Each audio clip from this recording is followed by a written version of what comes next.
On the day of the college entrance exam, the pathetic admirer of the class beauty, Soo Hai-lin, threw sulfuric acid at Lu Jinyu out of sheer jealousy. Everyone around me was watching, certain I would rush forward to shield him, and in my past life, that's exactly what I did. I recklessly pushed him out of the way. The acid ruined half my face and shattered my dream of attending Tsinghua University. Filled with guilt, Lu Jinyu took meticulous care of me and even promised to marry me after graduation. That promise was my entire world back then. I clung to that promise, even feeling moved by my own sacrifice for him, that is, until the day I overheard him talking to his friend outside a KTV. Jiang Wenwen's ruined face disgusts me. If she hadn't saved me, I wouldn't give her the time of day. I'd much rather go to Xiamen University with Soo Hai-lin. After the heart-wrenching agony, I opened my eyes and found myself back on the day of the college entrance exam, at the very moment sulfuric acid was about to be thrown at Lu Jinyu. This time, I didn't step forward. Instead, I retreated several meters. The scalding acid splashed entirely onto his face, the sizzling sound of burning flesh both grating and satisfying. Amidst the chaotic screams, I turned away indifferently and walked straight into the examination hall. Chapter 1. The moment the sulfuric acid flew, I took a step back. It wasn't hesitation. It was clarity. Acrid white smoke erupted before my eyes. Lu Jinyu's face, the face I had looked up to for 18 years since childhood, sizzled in the concentrated acid. It sounded like meat hitting a hot skillet, like flesh curling under intense heat. His scream was so piercing it could have torn through the whole street. He clutched his face, a viscous, blood-streaked fluid oozing between his fingers. Jinyu, Soo Hai-lin's scream pierced the air, but instead of rushing forward, she stumbled back several steps, her delicate high heels nearly twisting on the curb. Her sweet, innocent face was now a mask of sheer terror, and a flicker of unmistakable disgust. It happened too fast, but the me from my past life wouldn't have seen it. In my past life, the second the sulfuric acid was hurled at Lu Jinyu, I lunged like a rabid dog, using my face and body to shield him from that bottle of concentrated acid strong enough to disfigure him. Half my face was left a raw, mangled mess. My right eye nearly blinded. I spent 3 months in the hospital, missed the college entrance exam, missed my chance at Tsinghua University, missed an entire life that should have been brilliant. And him, he stood by my hospital bed, completely unharmed, holding my hand and saying, "Wenwen, thank you, I'll take care of you for the rest of my life. We'll get married as soon as I graduate from university." I believed him like a fool then. At the celebration party for him getting accepted into Xiamen University, I stood outside the KTV room and heard him tell his friend, "Every time I see Jiang Wenwen's rotting face, it makes me sick to my stomach. I can't stand the way she holds that favor over my head. If she hadn't taken that acid for me, I wouldn't spare her a second glance. Given the choice, I wish she'd never done it. Then I wouldn't be responsible for her, and I could have gone off to Xiamen University with Hai-lin." I stood outside the door, my heart feeling like it was being wrung out and crushed. That night, I wore the white dress he gave me 3 years ago. The hem still stained with the lipstick I'd deliberately smeared on. I thought he'd like me dressing up for him. I stood in the fire escape at the end of the hallway and cried for 2 solid hours. I cried until my eyes were swollen shut, until the hideous scar on my face became inflamed and festered from being soaked in tears. What happened next? Eventually, I still married him. I thought I was disfigured and no one would want me. I thought he was my savior. No, I was his savior, but that became my greatest sin. The favor I bought with my face became the reason he despised me day after day. After we got married, he never touched me.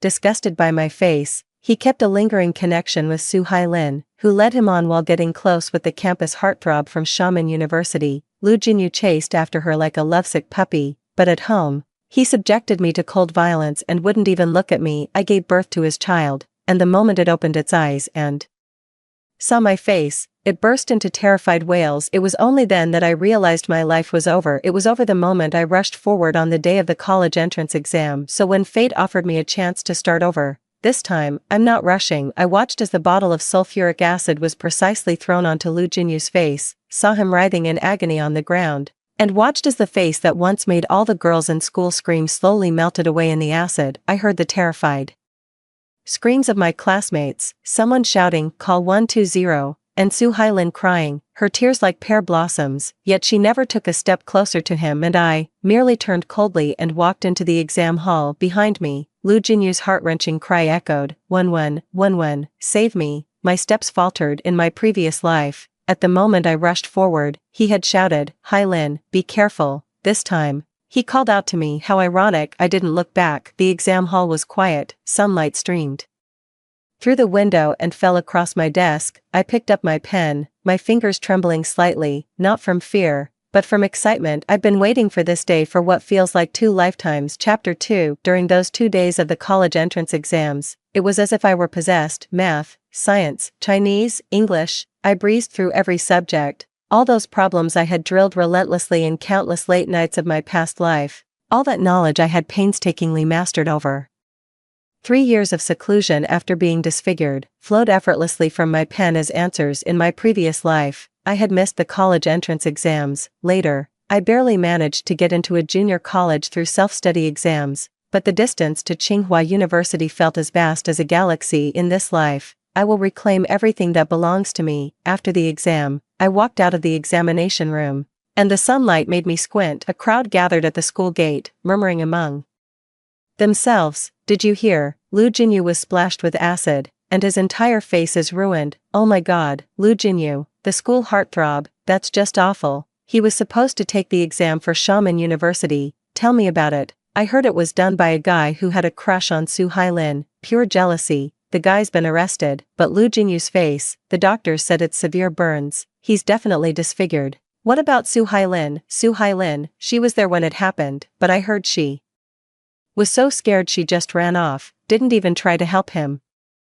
TSK. I heard this and my lips curled into a faint smile, only to be quickly suppressed. In my previous life, Su Hailin wasn't the subject of such discussions. Back then, it was me who was disfigured. Everyone pitted Lu Jinyu for having a disfigured savior holding him back, praising him for being loyal and righteous and unwavering. Su Hailin even leveraged this incident to build a persona of being beautiful and kind-hearted. She tearfully praised Jiang Wenwen is very brave during an interview, only to post a photo of herself with Lu Jinyu's admission letter to Shaman University on her social media moments later. In this life, it is Lu Jinyu himself who is disfigured. I wonder how long Su Hailin's deep affection will last. I was walking home with my backpack when my phone rang as I passed by the hospital. It was Lu Jinyu calling. I stared at the screen for 3 seconds before answering. When came Lu Jinyu's slurred voice over the line. His lips were probably burned by the acid too, making it hard for him to speak. Why didn't you help me that day?" There was a sense of grievance, confusion, and even a hint of blame in his tone. I held my phone, my voice as calm as if I were reading from a textbook. I was so scared, I didn't react. Weren't you the closest to me? If you had just pushed me, I would have." His voice began to tremble. My face, the doctor said it can't be fixed. I'm done for, I can't take the exam, my life is over, he cried. An 18-year-old boy was crying on the phone like a child. In my past life, I cried just like that in the hospital. Through my tears, I asked him, is my face ruined? Can I still take the college entrance exam? Is my life over? How did he answer me? He said, Wenwen, don't cry, you saved me, and I will take responsibility for you. Responsible? What an arrogant pair of words, as if saying, you saved me, I grant you a marriage, and we're even. But why should that be? Why should I be treated as a burden just because I saved you? Why should I endure your cold violence and mental torment just because I ruined my face for you? Why, after trading my face for yours, do you end up thinking I owe you? In this life, I'm not saving you. You can suffer on your own, Jinyu, I said into the phone, my voice so gentle it felt fake even to me. You have to be strong, you'll get through this. Then I hung up the phone, turned off the phone. For the next 3 days, I didn't go to the hospital to see him. It wasn't that I didn't want to go, I just knew too well what would happen if I did. In my previous life, when I was hospitalized, his parents came to see me once, gave me 5,000 yuan, and then never showed up again. They were busy taking care of their son who was about to take the college entrance exam, so who had time to care about me? This outsider. This time, it's their precious son lying in the hospital bed. I'm curious to see how they'll handle it. On the 4th day, Lu Jinyu's mother called Jiang Wenwen. Her voice was as shrill as nails on a chalkboard. What's wrong with you? Something this terrible happened to Jinyu, and you haven't visited him once. He only did it for your sake, auntie. I cut her off. The person who threw the acid did it because he likes Su Hailin and was jealous of Lu Jinyu. What does that have to do with me? There was a 2-second silence on the other end of the line. Well, you were the closest to him at the time. If you had just pushed him, he wouldn't Auntie, my voice turned cold. Are you saying I should have taken the sulfuric acid for him? She fell silent again. So you're saying I should trade my face for your son's? That's not what I meant. Her voice softened, but it was thick with resentment. I just think, you grew up together. You can't just stand by and watch him die, can you? Stand by and watch him die. Those 4 words were like a knife, plunging straight into the heart of my past life. In my past life, I saved you.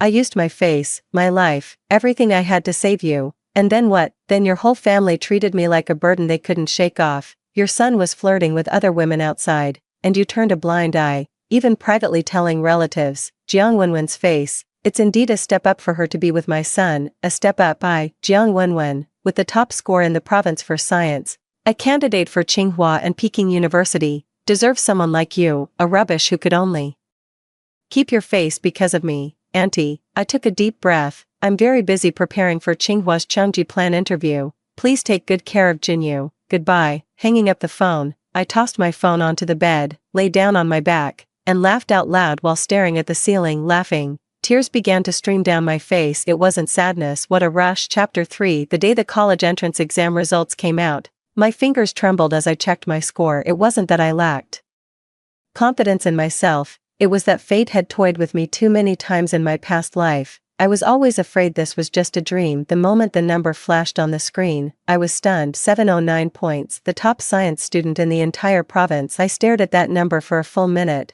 then buried my head in my arms on the desk and cried. In my past life, my mock exam scores consistently hovered around 690, placing me in the top 10 of the entire province. All my teachers said I was destined for Tsinghua or Peking University. But that bottle of sulfuric acid destroyed more than just my face, it obliterated my entire future. This time around, 709 points, the provincial top scorer. My homeroom teacher called 10 minutes later, her voice trembling. Jiang Wenwen, you're the top scorer, the provincial champion. Oh my god, our school has produced a provincial champion. What followed was an avalanche of congratulatory calls, interview requests, and harassment from university admissions offices. The recruiters from Tsinghua and Peking University showed up at my house almost one right after the other, each more enthusiastic than the last, each offering better terms than the one before. My mother stood beside me, so overcome with emotion she could barely string a sentence together. Our Wenwen has always been clever, just a bit unlucky, and now finally, as she spoke, she began to cry. My mother has had a hard life. My father passed away early, and she raised me all by herself, working as a factory hand on a meager salary of 3,000 a month. She still managed to put me through school. In my past life, after I was disfigured, she spent every last penny of her savings on my skin graft surgery. Her hair turned half white overnight from the stress. Later, when I married Lu Jinyu, she objected, saying, "That man doesn't truly care for you." I didn't listen. I even argued with her, accusing her of not wanting to see me happy. I'm such a jerk in this life. I won't let her cry for me again. After the news spread, my phone was blowing up. One of those calls was from Lu Jinyu. Wenwen, congratulations, the top scorer in the province. His voice was hoarse, laced with an indescribable emotion. It wasn't happiness, nor was it envy. It felt more like a sense of loss. Thank you, I said. Will you be going to Tsinghua? Yeah. There was a long silence on the other end of the phone. Wenwen, why haven't you been to see me lately? He finally asked, his voice tinged with grievance.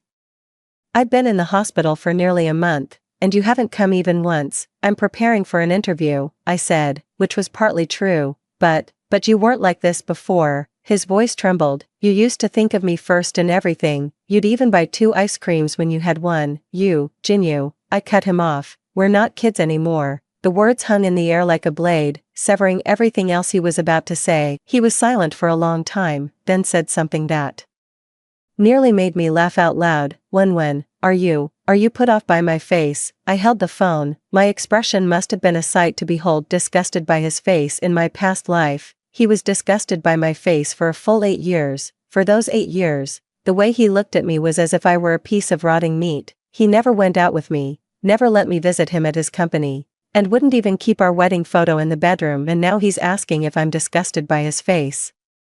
Jinyu, I said calmly, you're overthinking it. Focus on recovering. You'll be fine. Then I hung up the phone. The same line, spoken to me by him in a past life. In this life, I return it to him. Fate sure does come full circle. Chapter 4. I went to the hospital not to see Lu Jinyu, but to watch the drama unfold. That's the honest truth. In my past life, I spent 3 months in the hospital. Lu Jinyu came to see me 4 times. Each visit lasted less than half an hour before he'd say he had to go back to study. Once, he even answered a call right in front of me. It was Su Hailin, asking if he wanted to go to the library together. He left me there, the one who'd been disfigured for his sake, and went to the library with Su Hailin that day. Alone in my hospital bed, I used my left hand, the only one I could still move, to painstakingly turn the pages of my textbook, one word at a time. I told myself it was okay, that he would be good to me in the future. He just wanted to get into a good university too badly.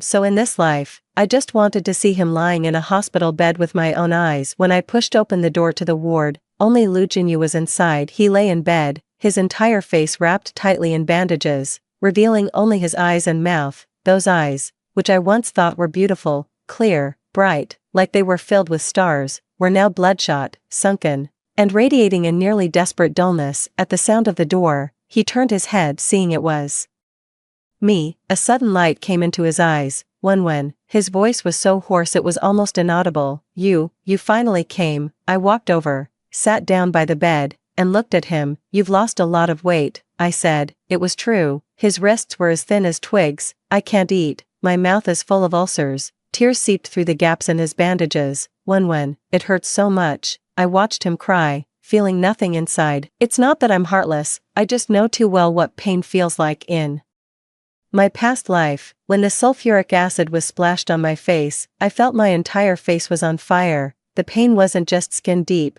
it was the agony of nerves being scorched inch by inch, of bones smoking. I passed out 3 times on the operating table, and when I woke up, the pain was so intense that I bit my lips to pieces. Meanwhile, Lu Jinyu, while I was in excruciating pain, was discussing with Su Hailin how beautiful the campus of Shaman University was. It will get better, I said, my voice barely audible. He reached out and grasped my hand. His fingers were icy and slightly trembling, gripping me tightly as if clutching a lifeline. When, don't leave, please stay with me. My mom, she had a second child, and now she hardly comes to the hospital. My dad is busy with work. I'm all alone here. I'm so scared. I was stunned. Lu Jinyu's mom is pregnant with a second child. I had no idea about this in my previous life. In my previous life, it was me who was disfigured, while Lu Jinyu attended the college entrance exam unscathed, got into Shaman University, and his mother was so proud that she bragged about her son's success to everyone. Where did the second child even come from? In this life,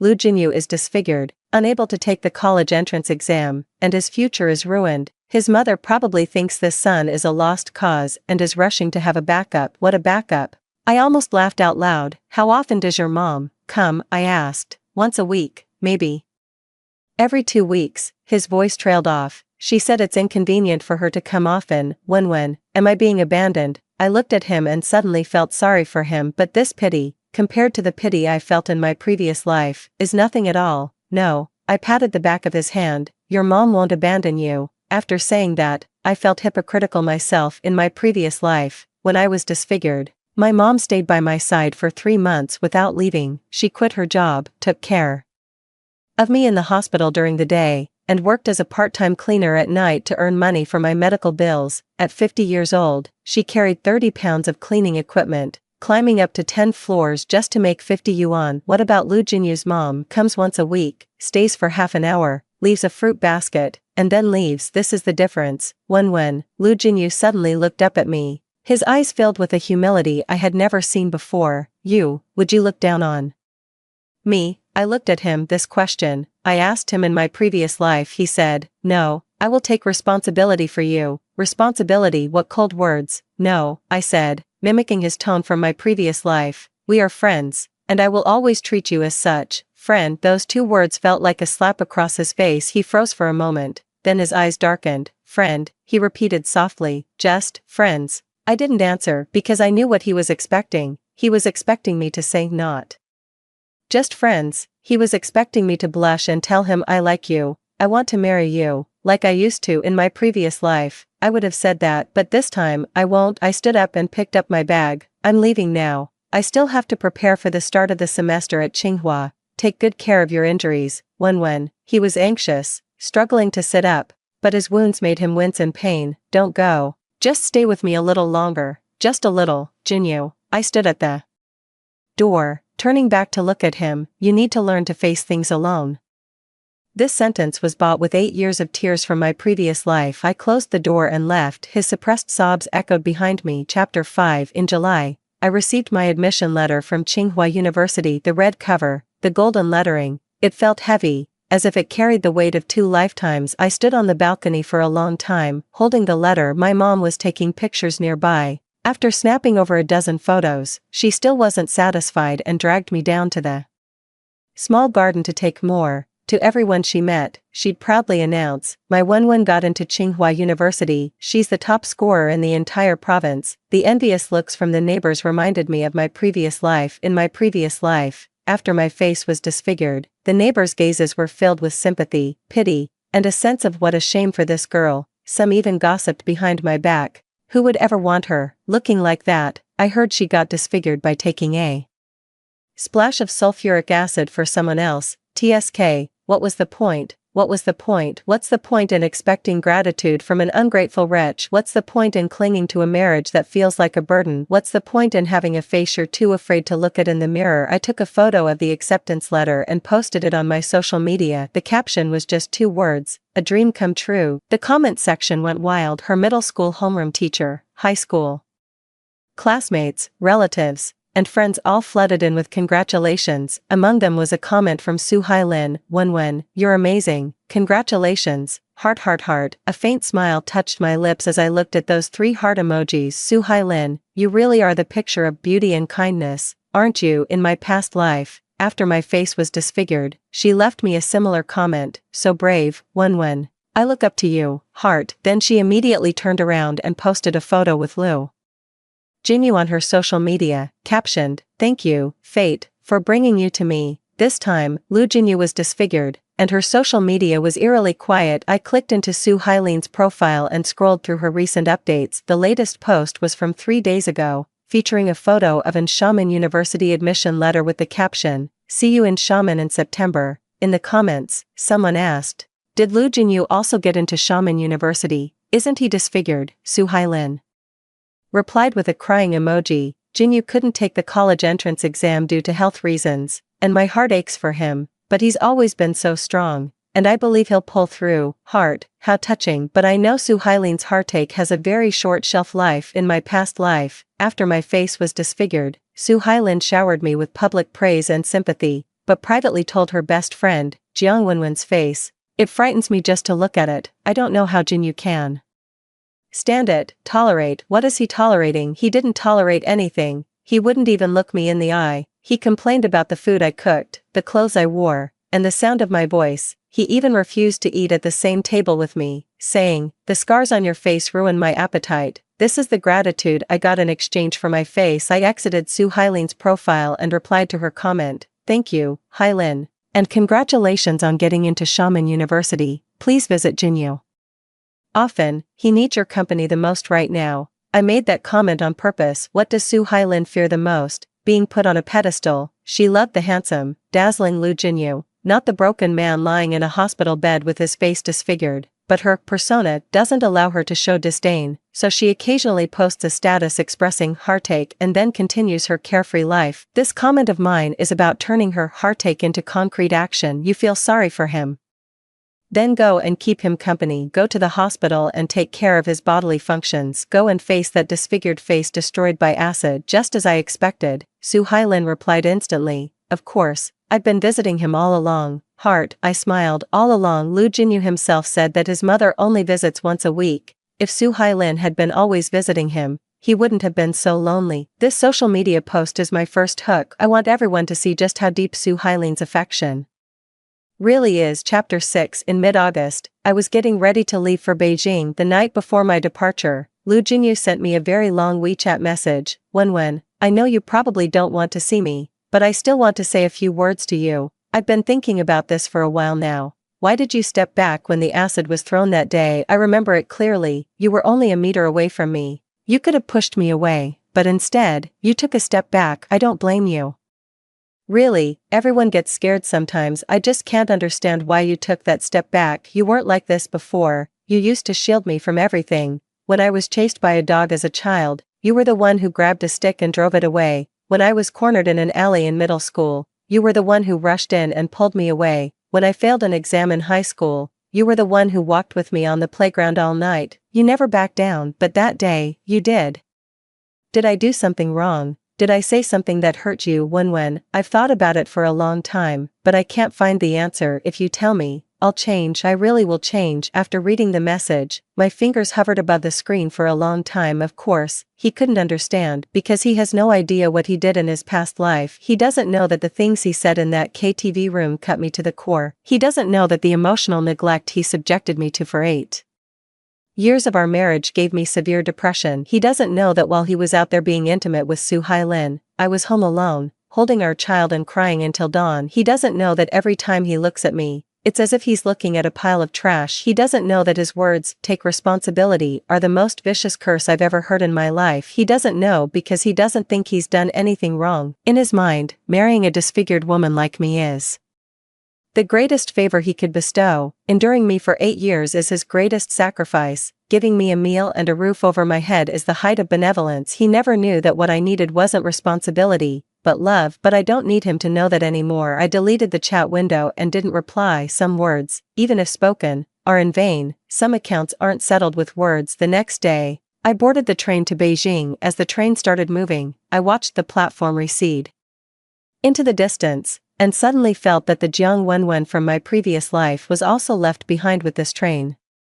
That fool who ruined her life for a man, that idiot who thought sacrifice could buy love, that poor soul who cried for 2 hours in the KTV fire escape. Goodbye. No, goodbye for good. Chapter 7. Life at Tsinghua is 100 times better than I imagined. It's not because this place is so great, but because I no longer have to live under Lu Jinyu's shadow. I chose computer science and spend every day in the library and lab, absorbing knowledge like a dry sponge. In my previous life, I attended a mediocre junior college, studying accounting, which I didn't like, because Lu Jinyu said, accounting is easy to find a job, and your face isn't suitable for public exposure. Unsuitable for public exposure. What a subtle insult in this life. I not only want to make a name for myself, but I also want to stand at the highest point, where everyone can see me. In my first semester of college, I achieved a GPA of 4.0, ranking first in the entire department. I joined the school's robotics lab and worked with my advisor on a national-level project. I also participated in the ACM programming contest and won a gold medal in the regional competition. My photo was hung on the honor roll in the department,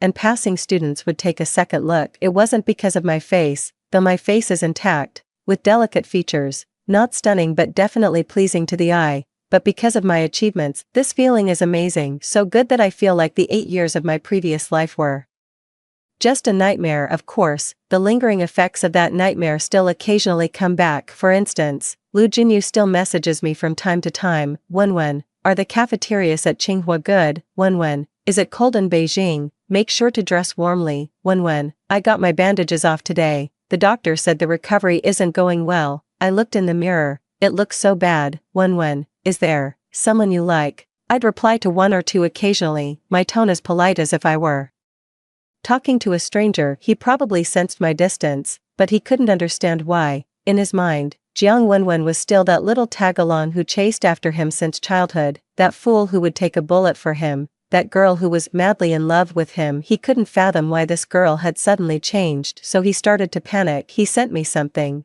1,000 paper cranes he'd folded himself, packed in a glass jar, delivered right to my dorm. When the delivery guy handed it over, my roommates all went wow, saying how romantic it was. I looked at the jar of paper cranes and thought of my past life. In my past life, when I was hospitalized, I also folded 1,000 paper cranes for him, with one hand hooked up to N4. I awkwardly folded them with the other, spending a whole month on it. After finishing, I had my mom deliver them to his house, wishing him good luck in the college entrance exam. He accepted them, said thank you, and then placed them in the corner of his desk, where they gathered dust. Later, when I went to his house, I saw that the jar of paper cranes was covered in a thick layer of dust, and the paper had turned yellow. He hadn't thrown them away, but he hadn't cherished them either. Just like he treated me, not discarded, but not cherished. I placed the jar of paper cranes under my bed without opening it, not because I was touched, but because I didn't want to see it again. Later, he sent me a scarf, claiming it was knitted by his mom, to keep you warm for the winter. I looked at the scarf, with its rough stitching and old-fashioned color, clearly something bought for a few dozen bucks at a street stall. His mom is busy taking care of her second child now. When would she have time to knit a scarf? He probably bought it himself and sent it over in his mother's name. I never wore that scarf. I turned right around and donated it to the school's charity thrift store. But he was relentless. He started texting me good morning and good night every day, sending me cheesy pickup lines he copied from the internet, and sharing recordings of him playing guitar and singing. His face was scarred, but his voice was still fine. He really could sing well. In my past life, I was completely captivated by his voice. He sang A Little Happiness at the high school New Year's Eve party. All the girls were screaming, and I stood in the audience, my heart pounding so hard I thought it would leap out of my throat. That night, he walked me home. Under the streetlight, he said to me, "Wen, thank you for always being there for me." My face flushed as I replied, "I'll always be here for you." He smiled. Under the streetlight, his profile was as handsome as a character from a manga. In that moment, I thought this was love, but love isn't like that. Love isn't one person disfiguring themselves for another, and the other person taking responsibility by marrying her. Love isn't one person saying, "I feel sick just looking at her face" in a KTV, while the other person cries for 2 hours in a fire escape. Love isn't like this. I set his messages to do not disturb and stopped replying. Chapter 8. During my freshman winter break, I went back to my hometown. My mom met me at the station. Her eyes welled up the moment she saw me. "You've lost weight. Have you not been eating properly?" I smiled and gave her a hug. "I'm fine, Mom, really." On the way home, my mom seemed to hesitate, but finally spoke up. "Lou Jinyu, he wants to see you."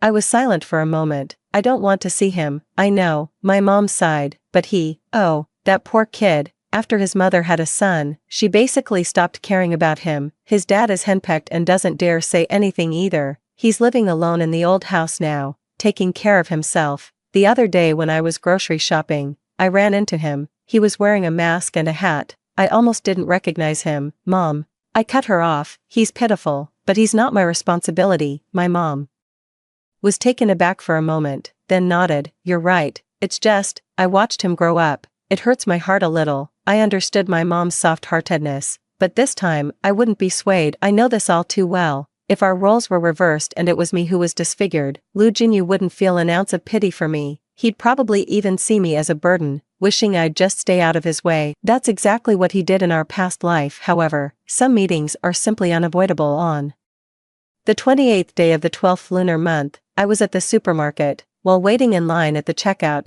someone tapped me on the shoulder. I turned my head and saw a man wearing a black mask and a baseball cap. He was wearing a faded-down jacket, very tall but skinny, like a bamboo pole. The brim of his cap was pulled low, almost covering half his face, but those eyes, I recognized him. It was Lou Jinyu. I had looked into those eyes for 18 years. I could recognize them even with my own eyes closed, but those eyes had changed.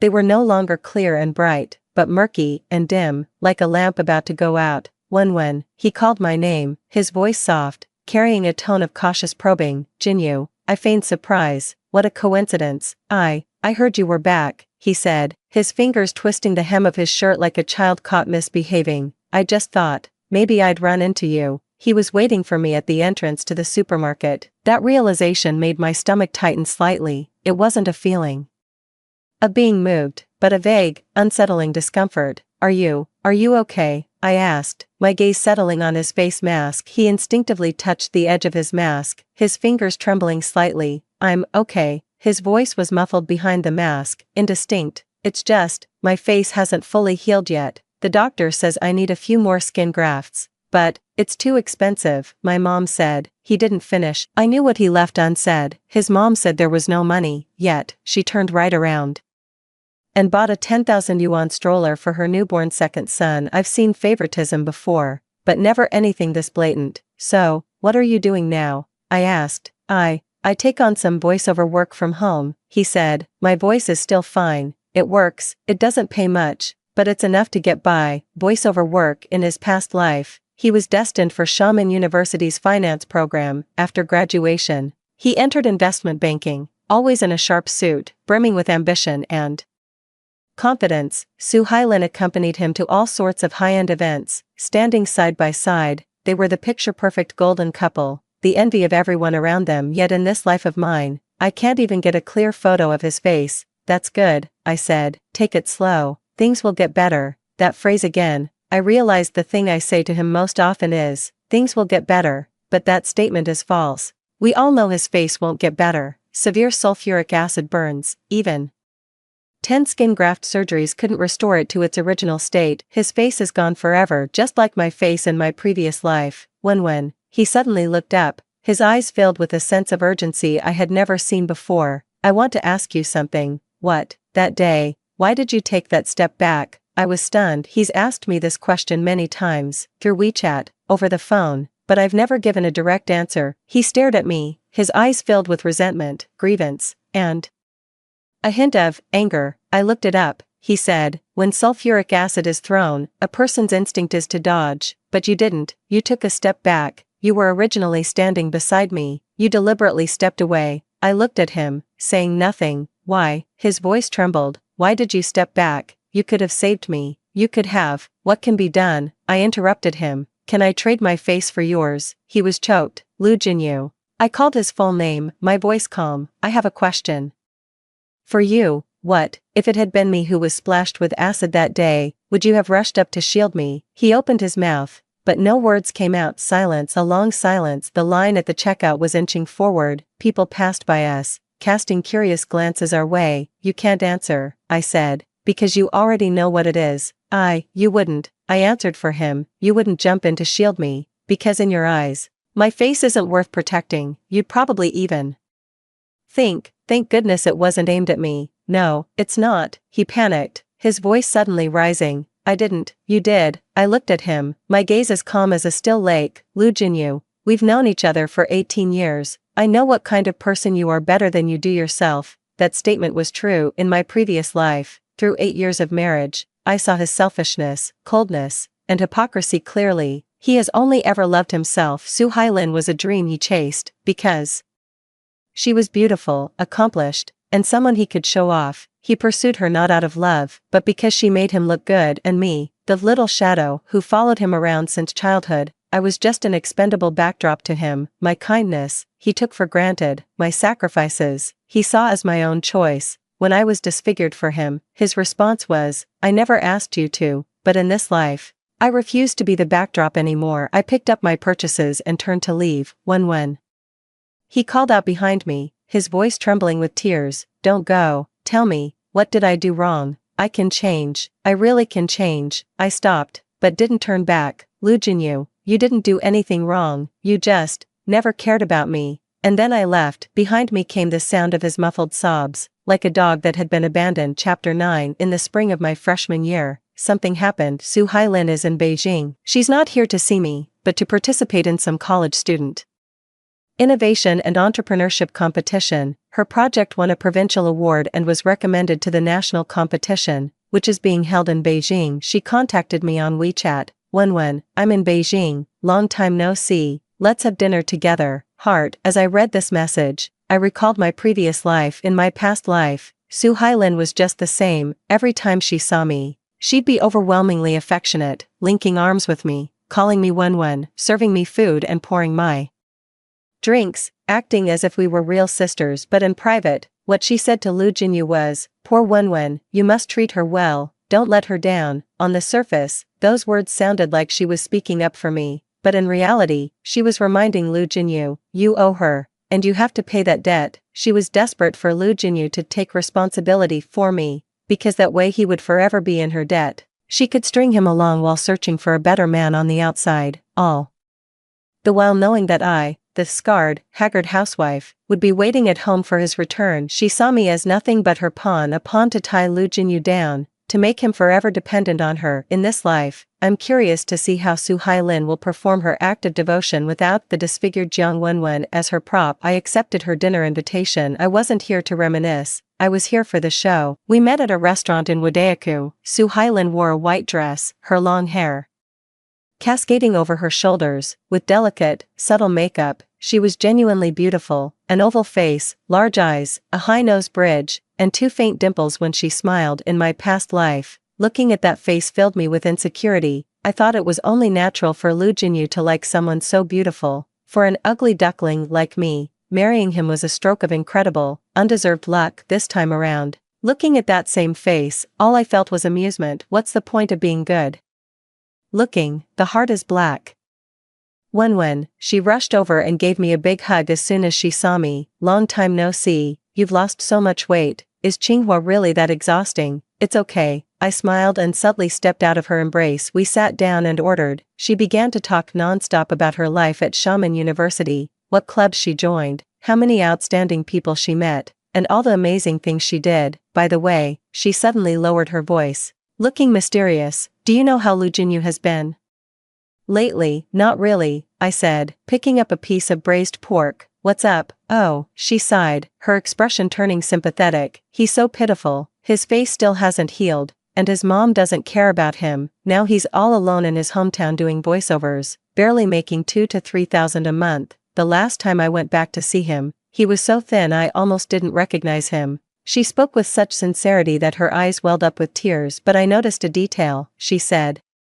I went back to see him last time, but didn't mention I accompanied him to the hospital or I helped him pay the medical bills. All talk, no action. Isn't that just Su Hailin's standard MO? Have you tried helping him find a good hospital? I asked. The plastic surgery hospitals in Beijing are quite good, you could ask around. She paused for a moment, then quickly put her troubled expression back on. I'd love to help him, but, you know how it is, I'm still a student, I don't have much money, and the coursework at Xiamen University is pretty intense, I just don't have the time. Oh, I nodded, I understand. When she suddenly grasped my hand, her face full of sincerity. You're at Qinghua now, you know a lot of people, could you ask around for him? He really needs the help. I looked at the hand holding mine. The nails were painted with the latest gel polish, a perfect manicure. A person in great need of help stood before her, but instead of offering financial or physical assistance herself, she passed the responsibility to me. I'll keep an eye on it, I said with a smile, pulling my hand back. Su Hailin probably didn't expect me to be so agreeable. Her face flashed with surprise before quickly filling with a smile. When you're so kind.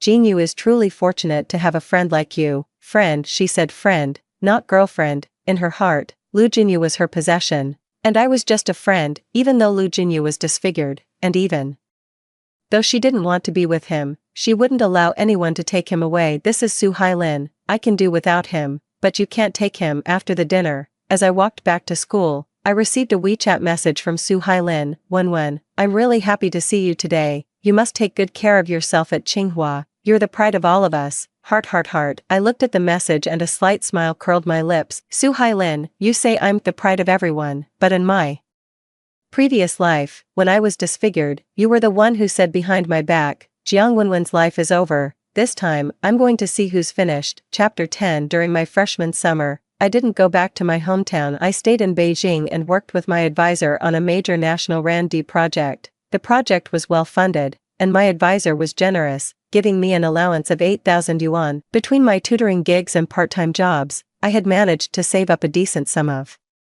money. That's when I started considering something. Plastic surgery, not for me, though. My face is just fine. I don't need any work done. I wanted to find a good plastic surgery clinic for Lu Jinyu. Don't get me wrong, I'm not going soft, and I'm not trying to help him. I want him to see this. His devoted Su Hailin wouldn't spend a single cent for him, while Jiang Wenwen, whom he once saw as a burden, is willing to help him get in touch with the best hospital. I want him to feel regret it too. The very core of his being. I got in touch with the director of the plastic surgery department at a top-tier Beijing hospital through my mentor. This director is a leading expert in the field of burn and scald repair in China. The cost of a skin graft surgery is around 100,000 yuan, not including follow-up rehabilitation treatment. I sent this information to Lu Jinyu. There's a good plastic surgery department at a hospital in Beijing. Here's the director's contact information. You can consult with them. He replied instantly with a message. When are you still helping me? A long string of crying emojis followed. I didn't respond to his emotions, just sent another message in a businesslike manner. The fee is around 100,000 yuan. You can discuss it with your mom. He fell silent for a long time before sending a voice message. I tapped to play it. His voice was terribly hoarse. My mom said, "There's no money at home." She said my little brother is still young. There are so many expenses, and that I should figure it out myself. A disfigured young man, not yet 20, his face burned beyond recognition by sulfuric acid, and his mother told him to figure it out himself. I held my phone, unsure of what I was feeling. In my previous life, after I was disfigured, my mom used all her savings for my surgery. 30,000 yuan was half a lifetime's worth of savings for her. She borrowed another 50,000, totaling 80,000, to pay for my first skin graft. Although the results were poor, and my face still bore hideous scars, she did her best. Meanwhile, Lu Jinyu's mother, clutching the money for her second son's school district housing, told him, "Figure it out yourself." "So, what are your plans?" I asked. "I don't know." His voice trailed off. "I thought about finding a job, but my face, no one would hire me. I tried food delivery, but customers would get scared when they saw me and leave bad reviews. My account got banned from the platform." As he spoke, he began to cry. When I regret it so much. If only I had dodged that day. If only I had stood further away. If what a cruel word. In my previous life, I said countless what ifs. What if I hadn't charged forward? What if I hadn't fallen for him? What if I hadn't married him? But none of these what ifs mattered. What would truly help is a second chance. But he didn't get that chance. "Jinyu," I said, "let me ask around about any charitable funds you might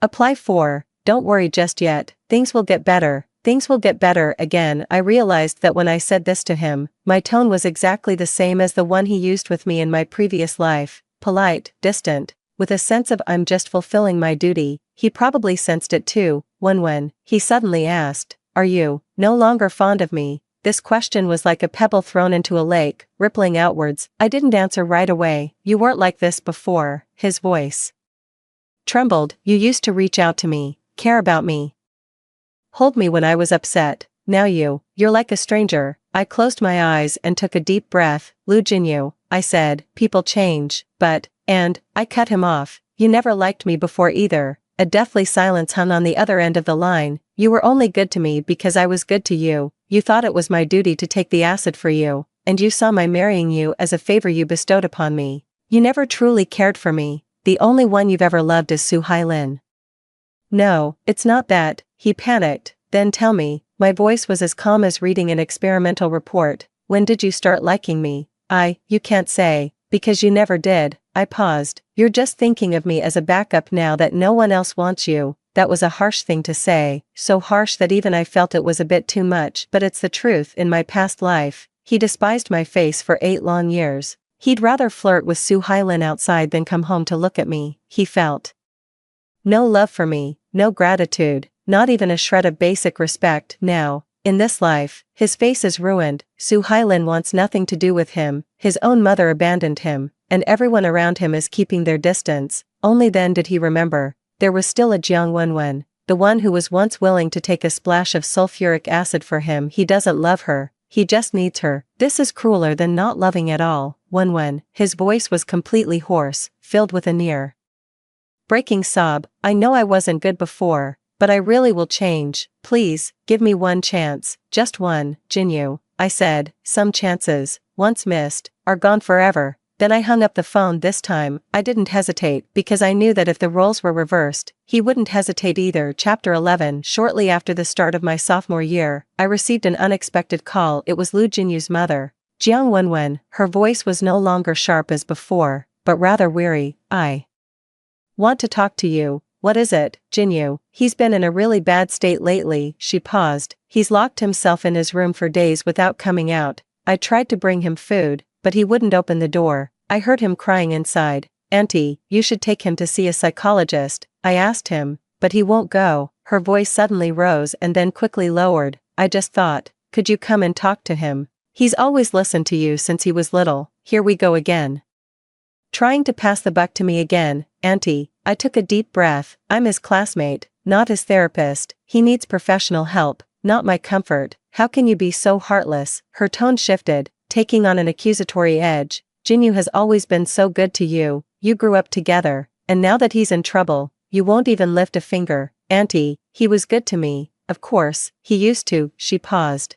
as if searching for evidence of Lu Jinyu being nice to Jiang Wenwen, but clearly couldn't find any strong examples. Didn't he often walk to and from school with you? Walk to and from school together? That's only because his house is next to mine, it's on the way, Auntie. I tried to keep my voice calm. I sympathize with Jinyu's situation, but I'm not his guardian, and I'm not obligated to take responsibility for him. You're his mother, and that's your responsibility.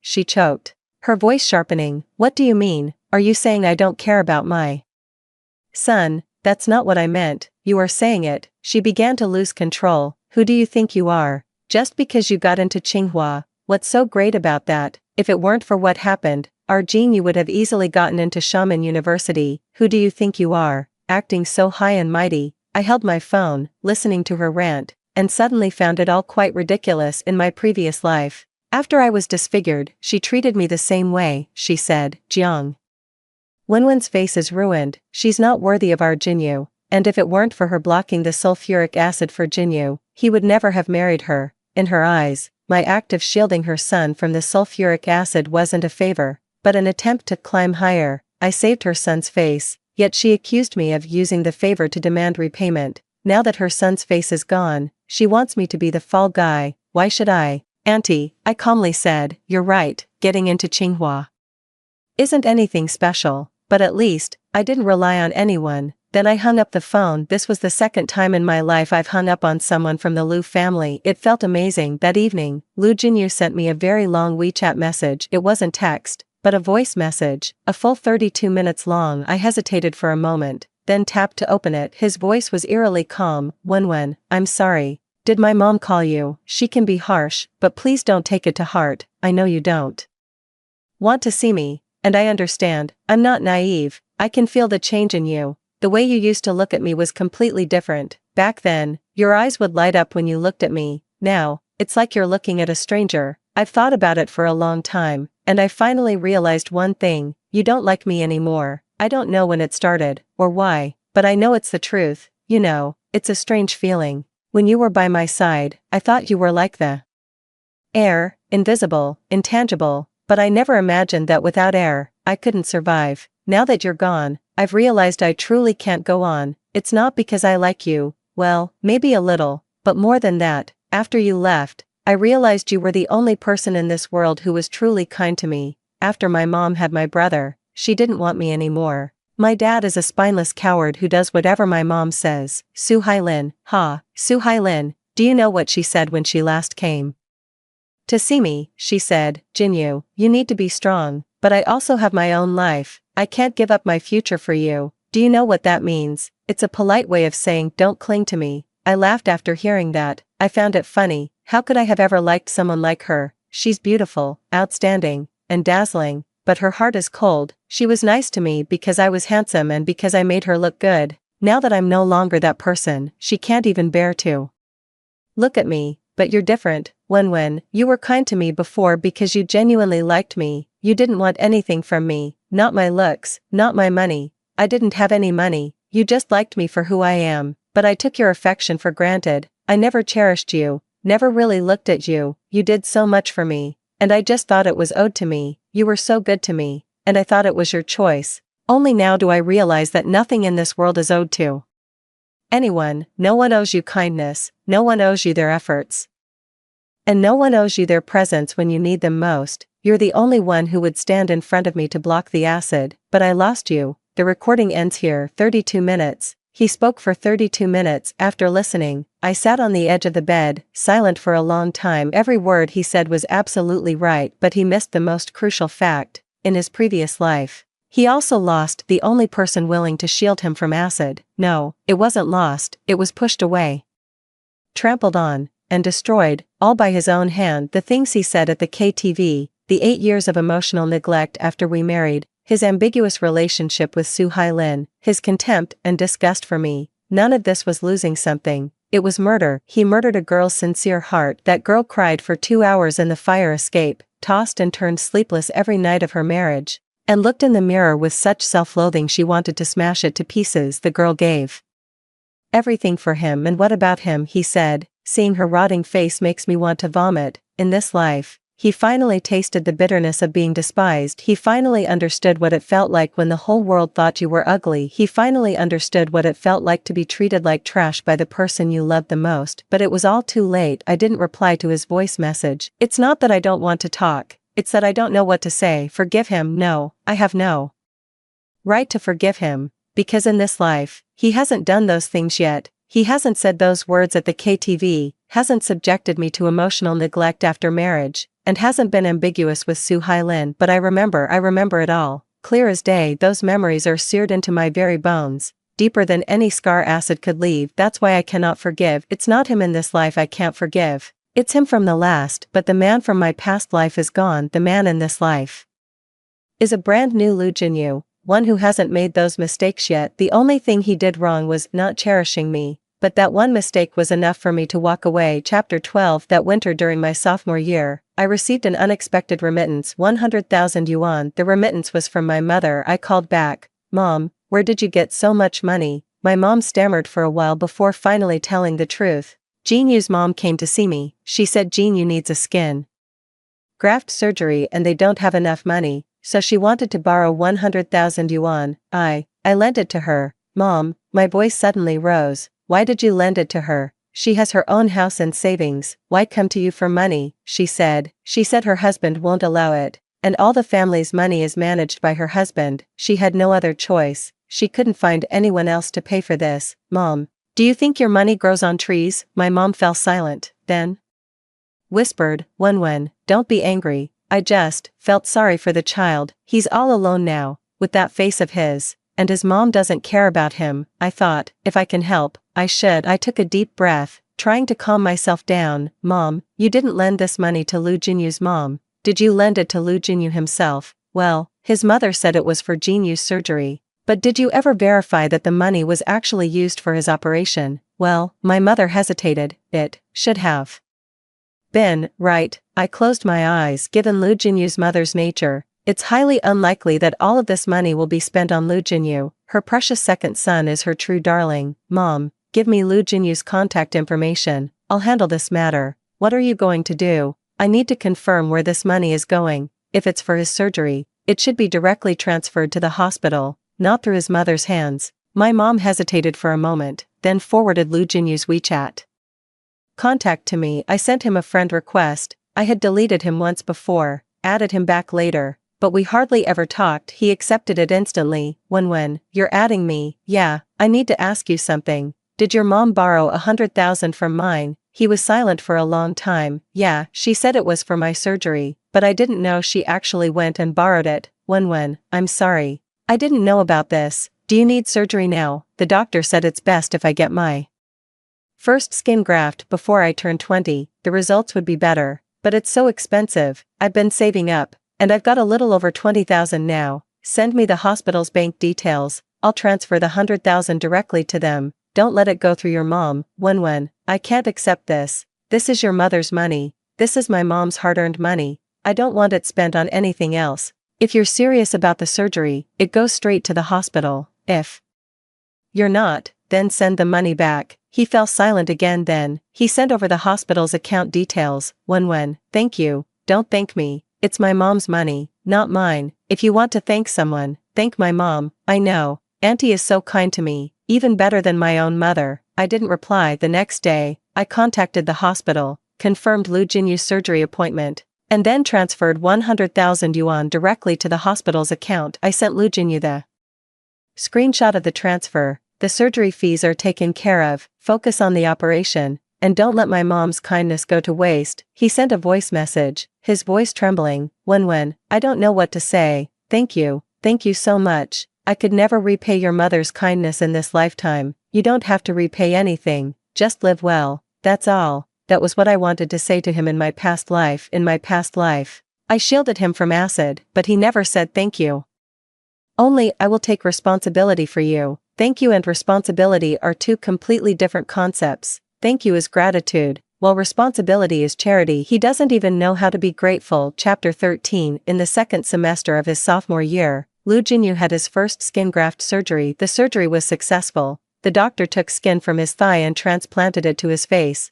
Although it couldn't be restored to its original state, it was at least not as shocking as before. He sent me a photo of his post-surgery recovery period on WeChat. This was the first time he had sent me a photo since his disfigurement. In the photo, his face was wrapped in bandages, revealing only one eye and half of his mouth.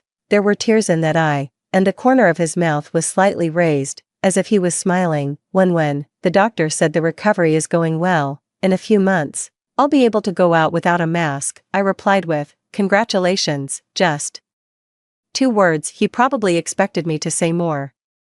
But I couldn't give him anything else. It's not that I couldn't, it's that I didn't want to, because I know, if I'm kind to him now, he'll think there's still a chance, he'll cling to me like a lifeline, and I'll be dragged back into that abyss. No, I don't want to. I've already climbed out. That junior year, my life was on fire. I received the National Scholarship, published my first SCI paper, won a gold medal at the ACM Asia Regional Contest, and also earned the Tsinghua Special Scholarship, the highest honor for Tsinghua students. My photo made it to the homepage of Tsinghua University's official website, with the headline Jiang Wenwen, from provincial top scorer to rising research star. Our high school class group chat blew up. Jiang Wenwen is absolutely incredible. She won the Tsinghua Top Scholarship. She's the pride of our class. Goddess Wenwen. Su Hailin also posted in the group, Wenwen, you're amazing. So proud of you. Heart heart heart. I looked at the message and smiled. Su Hailin, your pride is so cheap. However, I also noticed something. Su Hailin's recent social media posts have taken on a different tone. Before, her posts were all about Xiamen University is so beautiful,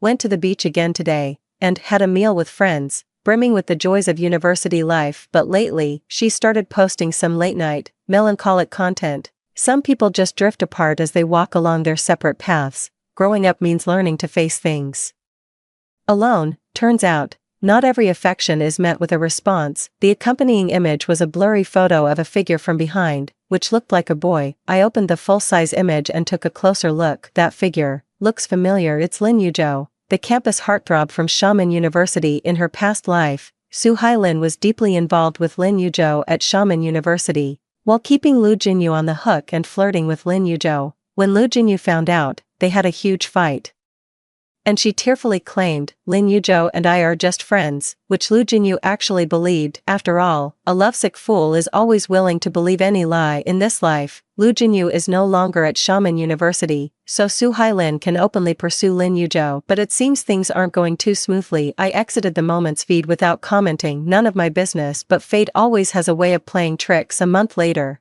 I received a piece of news. Su Hailin was coming to Beijing not for a competition, not for tourism, but for an internship. Her internship placement was in Beijing's Haidian district, just 3 kilometers from Tsinghua University. She excitedly messaged me on WeChat, Wenwen, I'm coming to Beijing for an internship, we can meet up all the time now. I looked at the message, feeling a sense of foreboding. Su Hailin isn't the type to cherish old friendships. Her sudden enthusiasm about meeting up often certainly wasn't because she missed me. She must have some ulterior motive, but I can't figure it out for now. No worries, we'll handle whatever comes our way in this life. I'm no longer the fool she once manipulated. Chapter 14. After Su Hailin arrived in Beijing, she indeed frequently invited me to meet. We went out for meals, shopping, and coffee. Each time she was so enthusiastic it felt like she was pursuing me. I went on a few dates with her to see what she was really up to. On the 3rd meeting, she finally showed her true colors. When she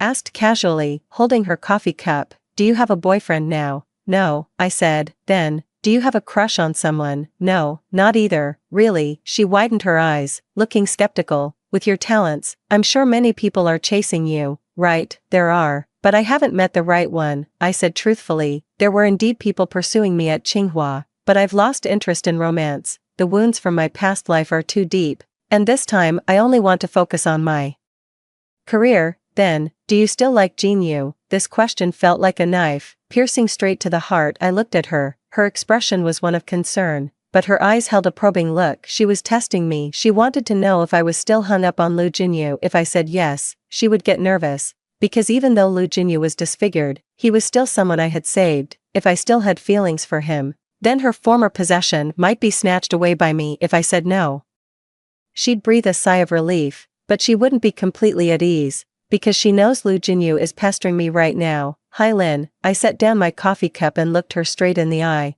Why are you asking this all of a sudden? She was taken aback for a moment, then quickly put on an apologetic smile. Oh, I was just asking casually, don't read too much into it. I'm not reading into anything, I said. But it seems like you've been thinking a lot. Her smile stiffened for a moment.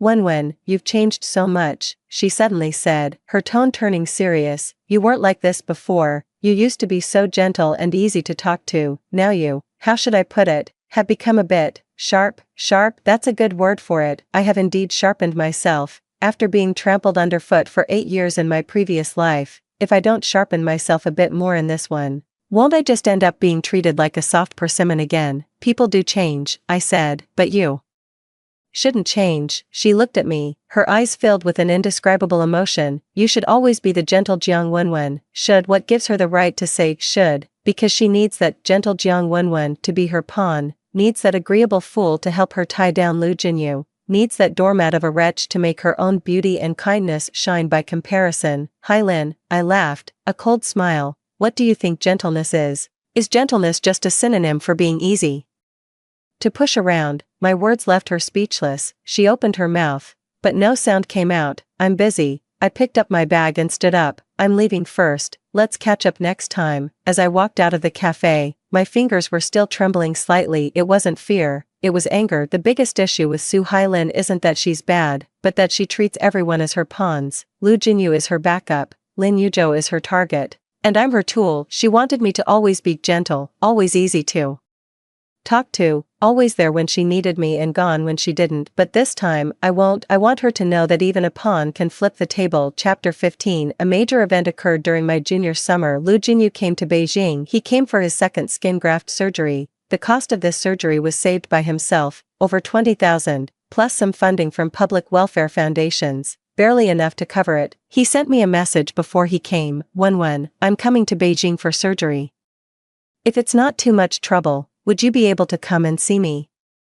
I didn't reply, but on the day he arrived in Beijing, I still went to the hospital. It wasn't for him, it was for my mom. After my mom found out he was coming for surgery, she called me 8 times, urging me to go see him. It's so pitiful, she said. He's all alone in Beijing having surgery. I couldn't refuse my mom, so I went. The hospital was in the suburbs of Beijing, and it took me an hour and a half by subway. When I arrived, he had just come out of the operating room. The anesthesia hadn't fully worn off yet, and he was lying in bed, drowsy. His face was again wrapped in bandages, leaving only his eyes exposed. Those eyes were half open, half closed, but they lit up slightly when he saw me. When, his voice was a hoarse rasp, like sandpaper grating against his throat. You came, I sat down on the edge of the bed. How are you feeling? It hurts. Tears welled up from beneath the bandages. But it's okay, better than the first time. I didn't know what to say, so I just sat there, watching him. He must have sensed my awkwardness and tried to force a smile, though with the bandages, it was impossible to tell. Wenwen, you know, every time I'm in surgery, I think of you. Think of me how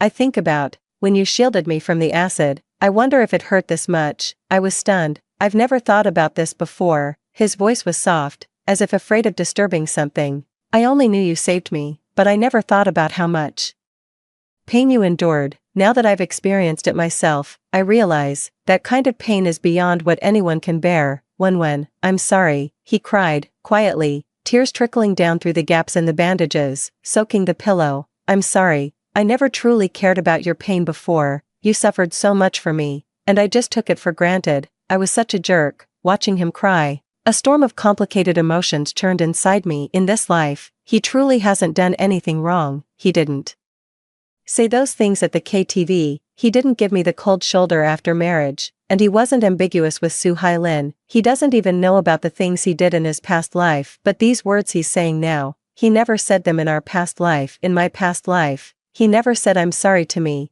All he ever said was I will take responsibility for you. Taking responsibility is charity. I'm sorry is repentance. Charity is condescending, repentance is humble. In this life, Lu Jinyu has finally learned humility. Jinyu, I said, you don't need to apologize to me. You don't owe me anything. I do owe you. He insisted stubbornly. I owe you my life. You don't owe me a thing. I stood up. You never asked me to save you, so I don't need you to feel responsible. By the same token, you never asked my mother for that loan, so you don't need to feel grateful either. But Lu Jinyu, I cut him off. Don't confuse gratitude with love. What you feel for me isn't love, it's guilt. Guilt is not love. In some ways, it's more hurtful than indifference. He fell silent. After your surgery, live your life well. Find someone who truly cares for you. Don't chain yourself to someone out of guilt. That's cruel to both of you. It took me 8 years in my past life to understand this truth. In our last life, Lu Jinyu married me out of guilt, and what was the result? He was miserable, and I was even more miserable. With just the word responsibility, he ruined both our lives. In this life, I don't want his responsibility, nor do I want his gratitude. All I want is for him to stay away from me. When he suddenly called out to me, "Is there someone you like?" I turned back and looked at him. "No," I said. "Then why?" "Because the person I loved is gone." This statement is true. The person I like is the white-clad boy who smiled at me under the streetlight in my past life. It was his gentleness when he held my hand after I was disfigured and said, "I will take care of you." It was the occasional smile he gave me, even if it was mixed with reluctance and pity. But that person, in the KTV room of my past life, said with his own mouth, "I feel like vomiting when I see her face." That person no longer exists. Instead, there is a cold, selfish, and indifferent stranger. In this life, Lu Jinyu is not that person. He is a new person, one who has not made those mistakes. But I can no longer like him because every time I see him, I remember that KTV room from my past life, those words, and those 8 years. It wasn't his fault, but it wasn't mine either. "I don't understand." His voice trembled. "What do you mean, gone?" "You don't need to understand." I turned towards the door. "Focus on getting better. Things will get better." That line again, the phrase I've said to him most in my life is this lie. Chapter 16. During my senior year, I secured a direct PhD position and continued my studies at Tsinghua University. My research took off, and I published 3 top-tier conference papers, received the Google PhD fellowship, and was selected for the Future Female Scientists program. My mentor said, "Jiang Wenwen is the most outstanding student I've ever mentored, no contest." Meanwhile, Lu Jinyu's surgeries were all completed. He underwent 4 skin graft surgeries over the course of more than a year, with a total cost of nearly 300,000. Of that, 100,000 was from my mom. No, it was a gift, because later when Lu Jinyu wanted to repay her, she refused. My mom said, "This child has had a tough time. Consider it a good deed from mom." I couldn't persuade my mom, so I just let her have her way. But I knew Lu Jinyu never forgot about that money.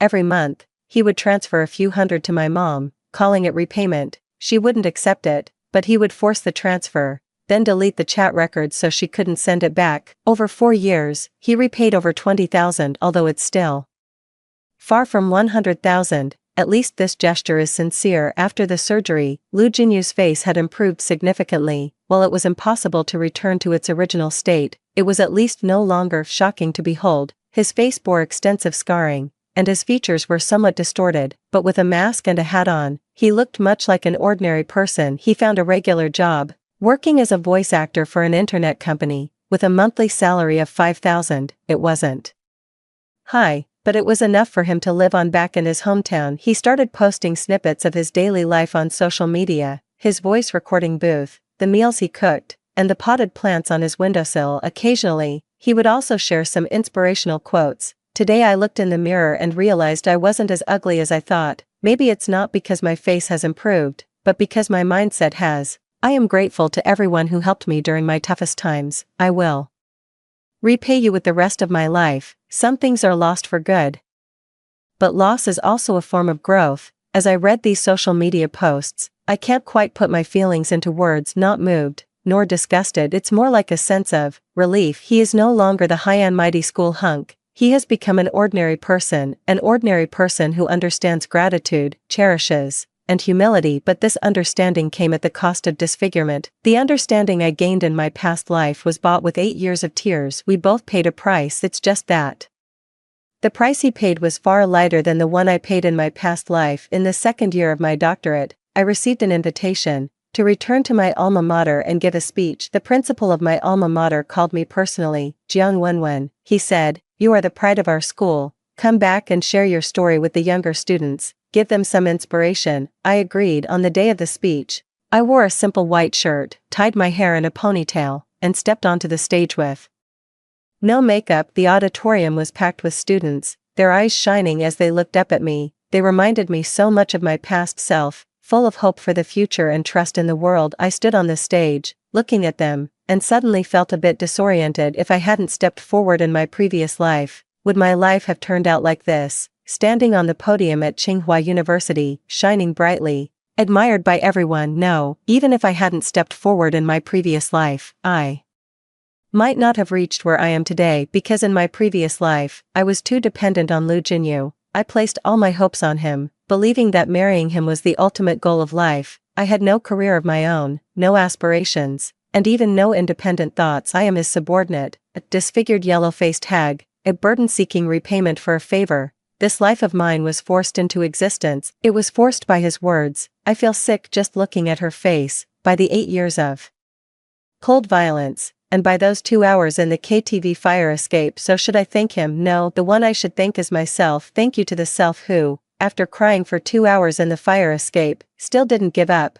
Thank you to the self who, after every sleepless night following the marriage, still made it to the next day. Thank you to the self who, after wanting to smash the mirror while looking into it, still walked out the front door. I saved myself. It wasn't Lu Jinyu. It wasn't anyone. When the speech ended, thunderous applause erupted from the audience. The principal came on stage to take a photo with me, grinning from ear to ear. As I was walking off the stage, I saw someone standing at the door. He stood in the shadows of the corridor, wearing a mask and a baseball cap, with a gray coat on. In his hands, he held a bouquet of flowers, not roses, but sunflowers. It was Lu Jinyu. What was he doing here? When he walked over and handed me the flowers. Your speech was brilliant. I took the flowers and looked at him. How did you get here? I wanted to see you. His voice was a bit tense. I heard you're giving a speech at your alma mater, so, aren't you at work? Took a day off. He paused. I want to tell you something in person. What? I'm going to Shenzhen. I was taken aback for a moment. A company in Shenzhen has offered me a job doing audiobook narration.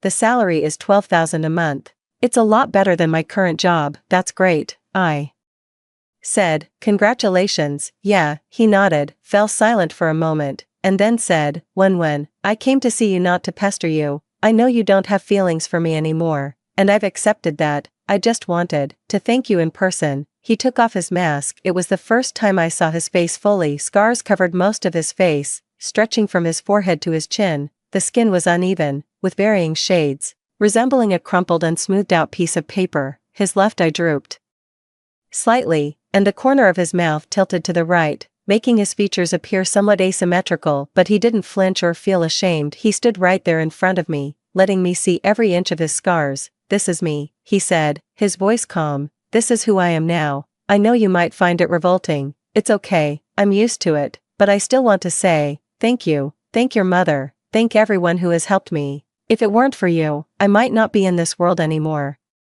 He said, his eyes welling up, but no tears fell. Don't worry, I won't bother you anymore. I'm going to Shenzhen, work hard, and live well. If I get the chance, I'll pay back all the money I owe Auntie. You, take care too. He put his mask back on and walked away. After a few steps, he turned back. Oh, by the way, what is it? You once asked me, if it were you who got splashed with acid, would I rush up to shield you? I was stunned. I can answer you now. He smiled, and through the mask, I couldn't see his expression clearly, but I saw his eyes curve like 2 crescent moons. I would, he said, if I could do it all over again, I would. Then he left, disappearing at the end of the corridor. I stood still, holding a sunflower in my hands, silent for a long time.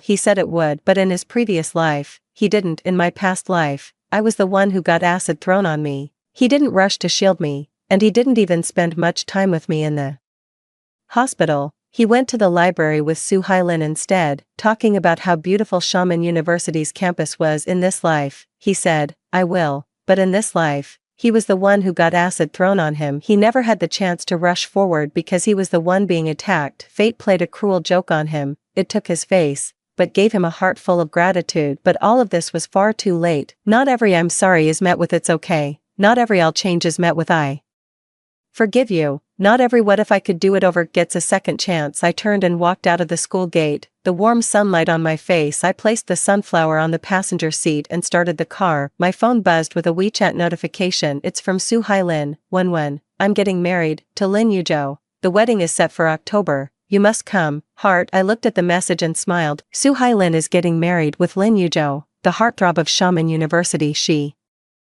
finally got what she wanted, but I knew Su-Hai Lin's marriage wouldn't be a happy one, not because I have the gift of foresight, but because I know her all too well. Su-Hai Lin is someone forever chasing after something better. She liked Lu Jinyu because he was handsome. She pursued Lin Yujo because he was the school heartthrob, but the pursuit of better is a bottomless pit. After getting married, she would inevitably find other men who seemed better. She would grow dissatisfied, restless, and continue her chase, and Lin Yujo is no saint either. In their past life, while stringing Su-Hai Lin along, he was also entangled with other girls. Could two disloyal people ever truly find happiness together? But that's no longer my concern. I sent a reply to Su-Hai Lin. Congratulations, I wish you both every happiness. Then, I put down my phone outside the window. The sunlight was warm, the sky was a clear blue, and the breeze was gentle. My life, at last, was entirely my own. Epilogue. After earning my PhD, I stayed on at the university as an assistant professor. At 28, I was one of the youngest female assistant professors at Tsinghua. I had my own lab, my own research team, and my own research direction. The students I supervised were all outstanding, and one of them even received the Microsoft Research Asia Fellowship. My life is fulfilling and peaceful. Occasionally, I think about my past life, but those memories have become hazy, like an old photograph soaked in water. The outline remains, but the details are blurred. I no longer hold a grudge against Lu Jinyu, nor do I resent Su-Hai Lin. I don't hate anyone. Hatred is too exhausting. I don't want to waste any more energy on it. One day, I stayed late at the lab and,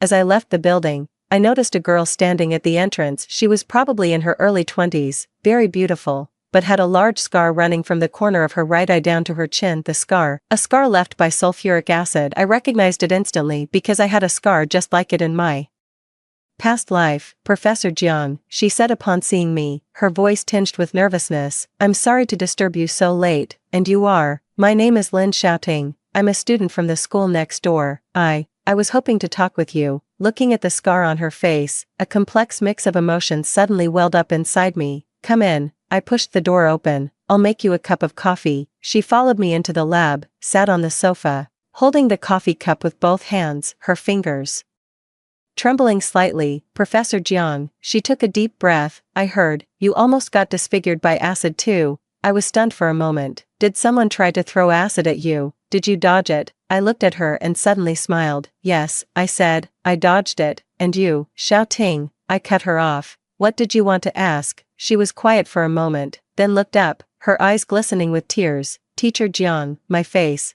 It was splashed by my ex-boyfriend's girlfriend. She said I stole her boyfriend, but I didn't. When I was with him, they had already broken up. I reported it to the police, and she was arrested. But my face, it's never going to be the same again. My boyfriend, he said he'd take care of me at first, but then, he grew more and more impatient, more and more resentful of me. Last week, he told me he couldn't take it anymore, that he wanted to break up. Teacher Jiang, I'm so heartbroken. I feel like my life is over. Looking at her, it was like seeing a version of myself from a past life, the version of myself who cried for 2 hours in a KTV fire escape, the self who tossed and turned sleeplessly every night after marriage, the self who wanted to smash the mirror every time she looked into it. Shouting, I set down my coffee cup and looked at her earnestly. Your face may never return to what it was, but your life can. She paused for a moment. Let me tell you a story, I said, and so I began. It was about a girl who, on the day of the National College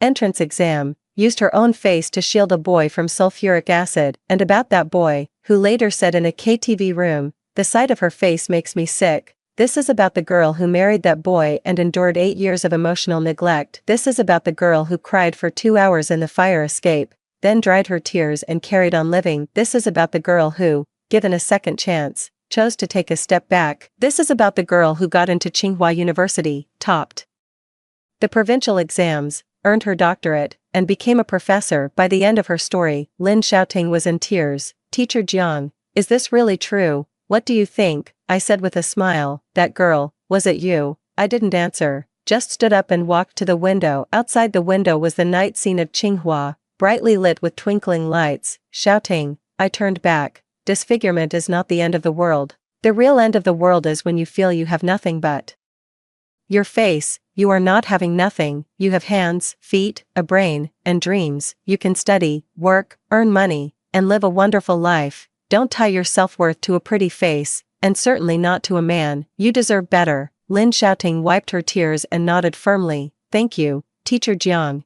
After she left, I sat alone in the lab, quiet for a long time. My phone buzzed with a WeChat message from Lu Jinyu. Wenwen. I'm doing well in Shenzhen, the company promoted me, and my salary has increased to 20,000 yuan a month. I've repaid 50,000 yuan to Auntie, and I'll continue to pay off the remaining 50,000. By the way, I went for a counseling session today. The therapist said my mental state has improved a lot. I haven't had a nightmare in ages. How have you been lately? Make sure you're eating properly and don't overwork yourself. Good night. I stared at the message, my finger hovering over the screen. Then, I typed out a line. Good night, Lu Jinyu. Sent. For the first time in 4 years, I had actively called him Lu Jinyu instead of just Jinyu. He must have noticed the change, because his reply was just a long string of, then, he sent a smiling emoji. Good night, Jiang Wenwen. I smiled. Jiang Wenwen. He called me by my full name, no longer Wenwen, the term that symbolized intimacy and dependence, but Jiang Wenwen, a name that stands alone, complete,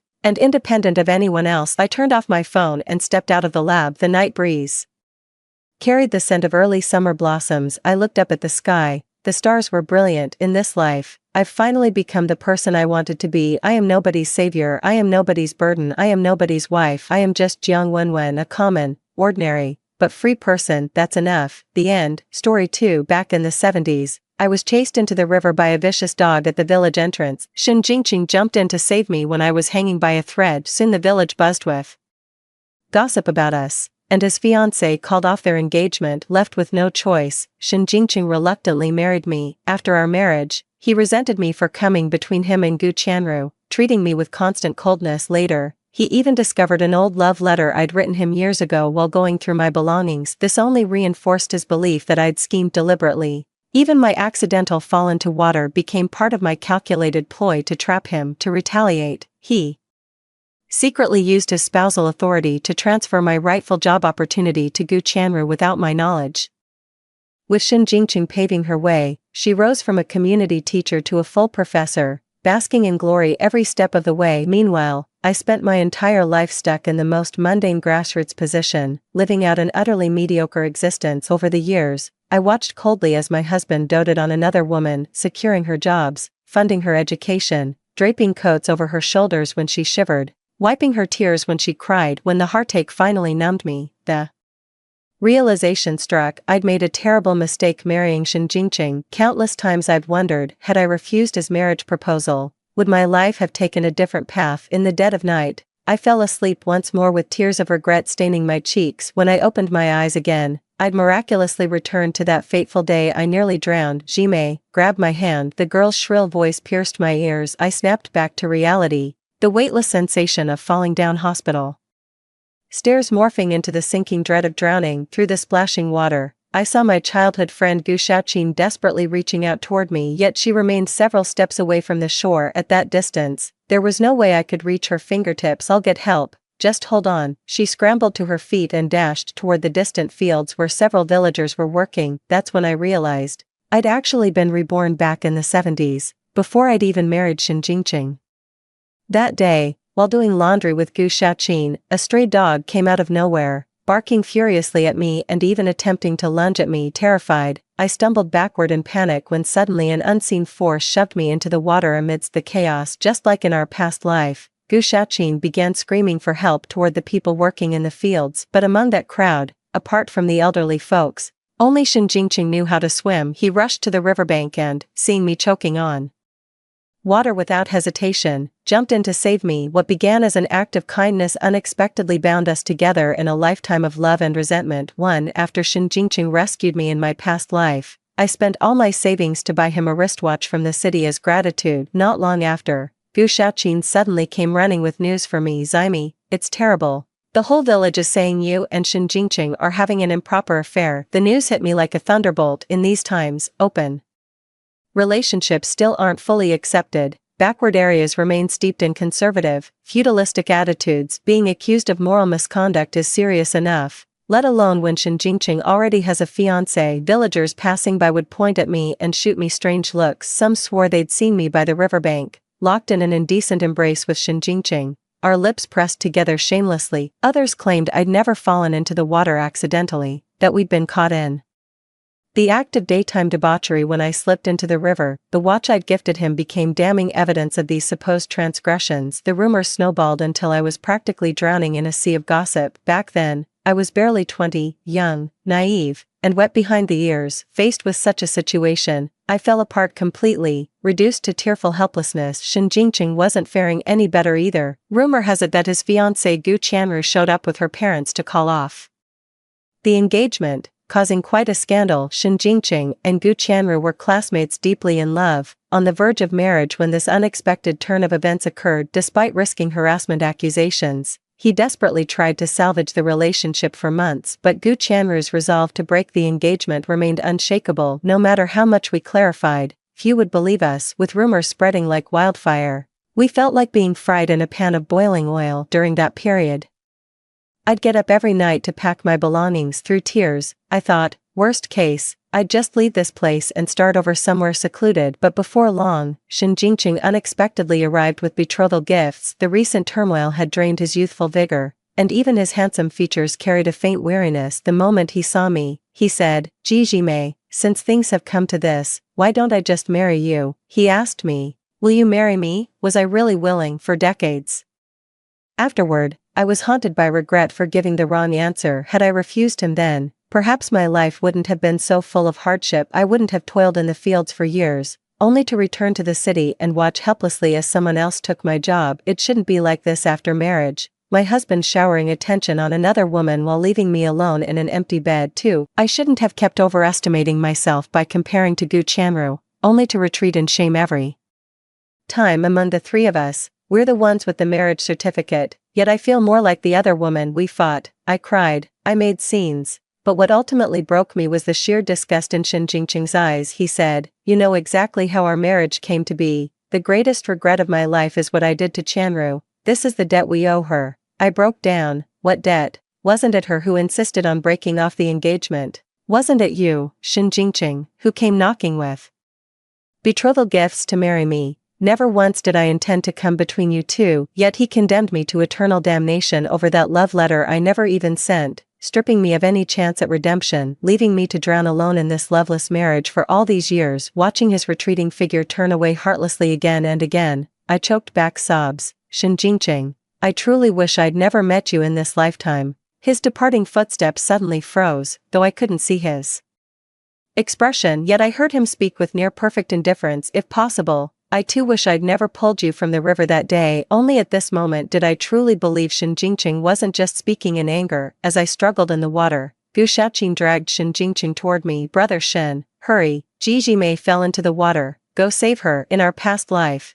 Shin Jingqing had stripped off his clothes and jumped in without hesitation, terrified that even a second's delay might endanger me. Yet at this moment, he hesitated, watching me flounder in the water. His gaze turned solemn. "Men and women shouldn't mingle like this, it's improper. Better find a female who can swim." Gu Shaoqing was hopping mad with impatience. "Good heavens, at a time like this, you're still worried about propriety? Saving lives comes first. Are you just going to stand there and watch her drown?" She dragged Shin Jingqing toward the riverbank, her voice blaring like a megaphone. The commotion naturally drew more onlookers as the growing crowd approached. Shin Jingqing's expression darkened further. His brows were furrowed so tightly they could crush a fly. He shook off Gu Shaoqing's hand, visibly recoiling at her attempt to drag him toward the rescue. "I said no means no. I'll find a woman who can swim to save her." With that, he dashed off, leaving Gu Shaoqing standing there dumbfounded. She was hopping around in panic. "Can anyone swim? Jijime's drowning, someone help her." Yet no one responded. Having heard everything, I couldn't help but sneer. Inwardly, it seems Shin Jingqing has also been reborn, so those words he said weren't just spoken in anger. He genuinely wished me dead, to remove me as an obstacle to his marriage with Gu Qianru. A wave of desolation washed over me under Gu Xiaoqing's astonished gaze. I slowly swam to shore, dripping wet. I climbed out from the riverbank and walked home calmly. Gu Xiaoqing came running over, her eyes wide with shock. Jimei, you can swim, how come I never knew that? The discomfort left me too drained to explain properly. I just mumbled a vague response before hurrying back. On my way home, I happened to run into Shin Jingqing, who'd turned back. He hurried along, accompanied by a robust-looking woman. The woman kept nagging at him, "A drowning man can't wait, it's been too long, he's probably gone." Meeting my mocking gaze, Shin Jingqing froze on the spot. He stared at me blankly. Drowning waits for no one. Had I still been that Jimei from my past life who couldn't swim, those few minutes of his delay would have been enough to drown me. Without a word, I brushed past them. Shin Jingqing, thank goodness you didn't save me this time, because just like you, I want absolutely nothing to do with you anymore. Thank heavens for giving me this chance to set things right. Back home, I quickly took a shower and changed out of my soaked clothes. The first thing I needed to do was find that love letter I'd written in the heat of the moment, back when we were all sent to the countryside together. Shin Jingqing immediately stood out from the crowd like a crane among chickens. With his handsome features and gentle demeanor, he never complained about hard work and always lent a helping hand to those in need. It was inevitable that I'd develop feelings for him. Back then, I didn't know he was engaged. When I found out, I was heartbroken for a while before burying those feelings deep down. Little did I know that this love letter, written in a moment of reckless passion, would later become evidence he used to condemn me. Shin Jingqing confronted me with that letter countless times. He was convinced I'd schemed to get close to him, deliberately falling into the river to tarnish our relationship. He called me shameless, accusing me of using my virtue as a woman to entrap him. No matter how I explained, he wouldn't listen. I wanted to say it was just an accident, that I was truly drowning. Who would joke about their own life? Yet all my explanations fell on deaf ears. Without hesitation, I tossed that love letter into the courtyard brazier. If all this is wrong, then it shouldn't exist in this world at all. What the hell are you doing? Shin Jingqing strode over, and his pupils dilated the moment he saw what I was burning. Jimei, have you lost your mind? How could you burn the love letters you wrote me? I stared at him with an expressionless face. Why not? If I recall correctly, this belongs to me. How I deal with it is my prerogative, he blurted out. But you gave this to me. Shin Jingqing's words trailed off abruptly. He took a deep breath to calm himself. Then he questioned me in that all too familiar accusatory tone. Jimei, you've been reborn too, haven't you? That's why you're treating me like this. You were lying to me in our past life. You could swim all along, yet you pretended for years, making me save you on purpose and ruining my engagement with Qianru. I never imagined he could speak to me with such shameless condescension when we're not even married. Shin Jingqing, what right do you have to interrogate me? In this lifetime, we're practically strangers. Besides, can't you go one day without falsely accusing me? Last time I nearly drowned, spent a week on 4 drips at the city hospital. No sane person would gamble with their life like that. What, you think you're so irresistible that I'd risk death just to test whether you'd save a complete stranger? Meeting his wavering gaze, I said, the reason I learned to swim now is because during those decades married to you, I regretted every single day not knowing how. Had I been able to climb out myself that day, would I have given you the chance to torment me later? He probably never expected me to say something so heartless. This was something he'd never even considered, because in our past life, no matter how I tried to explain, he refused to believe me. He was convinced I'd fallen into the water deliberately to lure him into rescuing me, that I'd schemed to ruin his reputation just to force him into marriage. So he hated me, resented me, and throughout our marriage, he wounded me with needles that didn't kill but made me bleed all the same. Only when I actually climbed out of the water by myself did he finally have to believe what I'd said. I truly would rather have never met him than have him save me one more time. The young man's face turned ashen. He could barely stand steady, yet still managed to say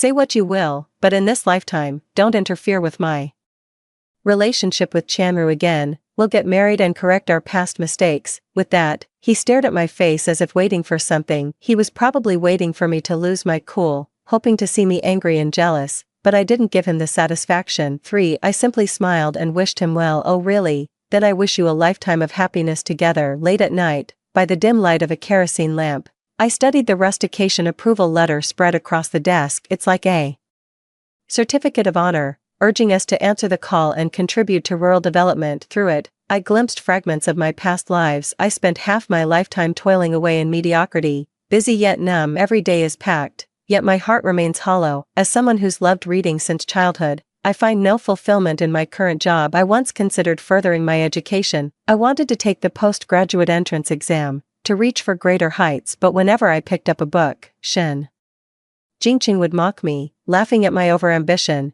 He even thought I was just trying to compete with Gu Qianru. By then, she had already been admitted to a top-tier university in the country. Sometimes I can't even tell whether my desire to study stems from genuine interest or, as Shen Jingqing claims, just another competition. What also weighs me down are the endless household chores. Shen Jingqing's mother is particularly difficult. With my father-in-law perpetually hospitalized, she used to care for him personally, but after I married into the family, she finally found her scapegoat, constantly ordering me to tend to him at the hospital while she goes off playing mahjong. When I finally got time off and wanted to read at home, she'd wail about how unfilial I was, accusing me of using excuses to avoid caring for my father-in-law. Back then I was trying to mend my marriage with Shen Jingqing, afraid he'd misunderstand me. I resigned myself to hospital visits, changing bedpans and cleaning up after my father-in-law. Eventually, my time got so squeezed I could only study during breaks at work. It all came crashing down when I collapsed at the office from sheer exhaustion. I woke up in the hospital to find a crowd of relatives had arrived,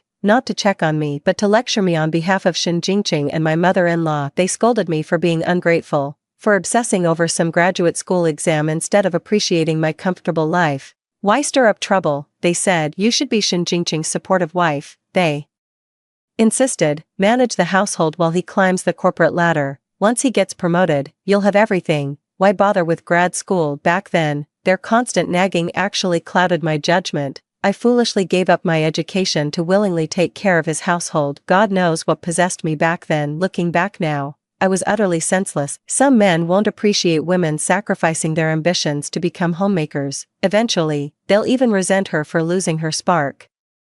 Most women remain trapped in domesticity, foolishly sacrificing their right to pursue better lives just to uphold the good woman image. That was exactly me in my past life. Shen Jingqing always accused me of envying Gu Qianru, and he was right. I did envy her, not because she received more of Shen's affection, but because she refused to be shackled by domestic duties. She spent her life chasing dreams until she finally claimed the very position she'd once admired. In the dead of night, memories of past regrets set my heart ablaze. Since fate has granted me this second chance, I won't let myself down again. The next day, I sought out the village chief. Hearing my request, the chief's face registered surprise. Xiao Ji, are you saying you want to transfer to another village for development work? Would that be possible? Village chief, I've already made an enemy of Shen Jingqing, knowing he'll achieve great things in the future, and now with memories from his past life, he'll only rise to power faster this time. I need to put as much distance between us as possible, otherwise when he makes it big, he might hold a grudge and make my life miserable. The village chief scratched his head awkwardly. Well, I've never dealt with something like this before. I'll need to request instructions from higher-ups. Why don't you go home and wait for our response? I'll notify you immediately once we have a decision. I nodded with faint disappointment. Deep down, I'd already anticipated the outcome.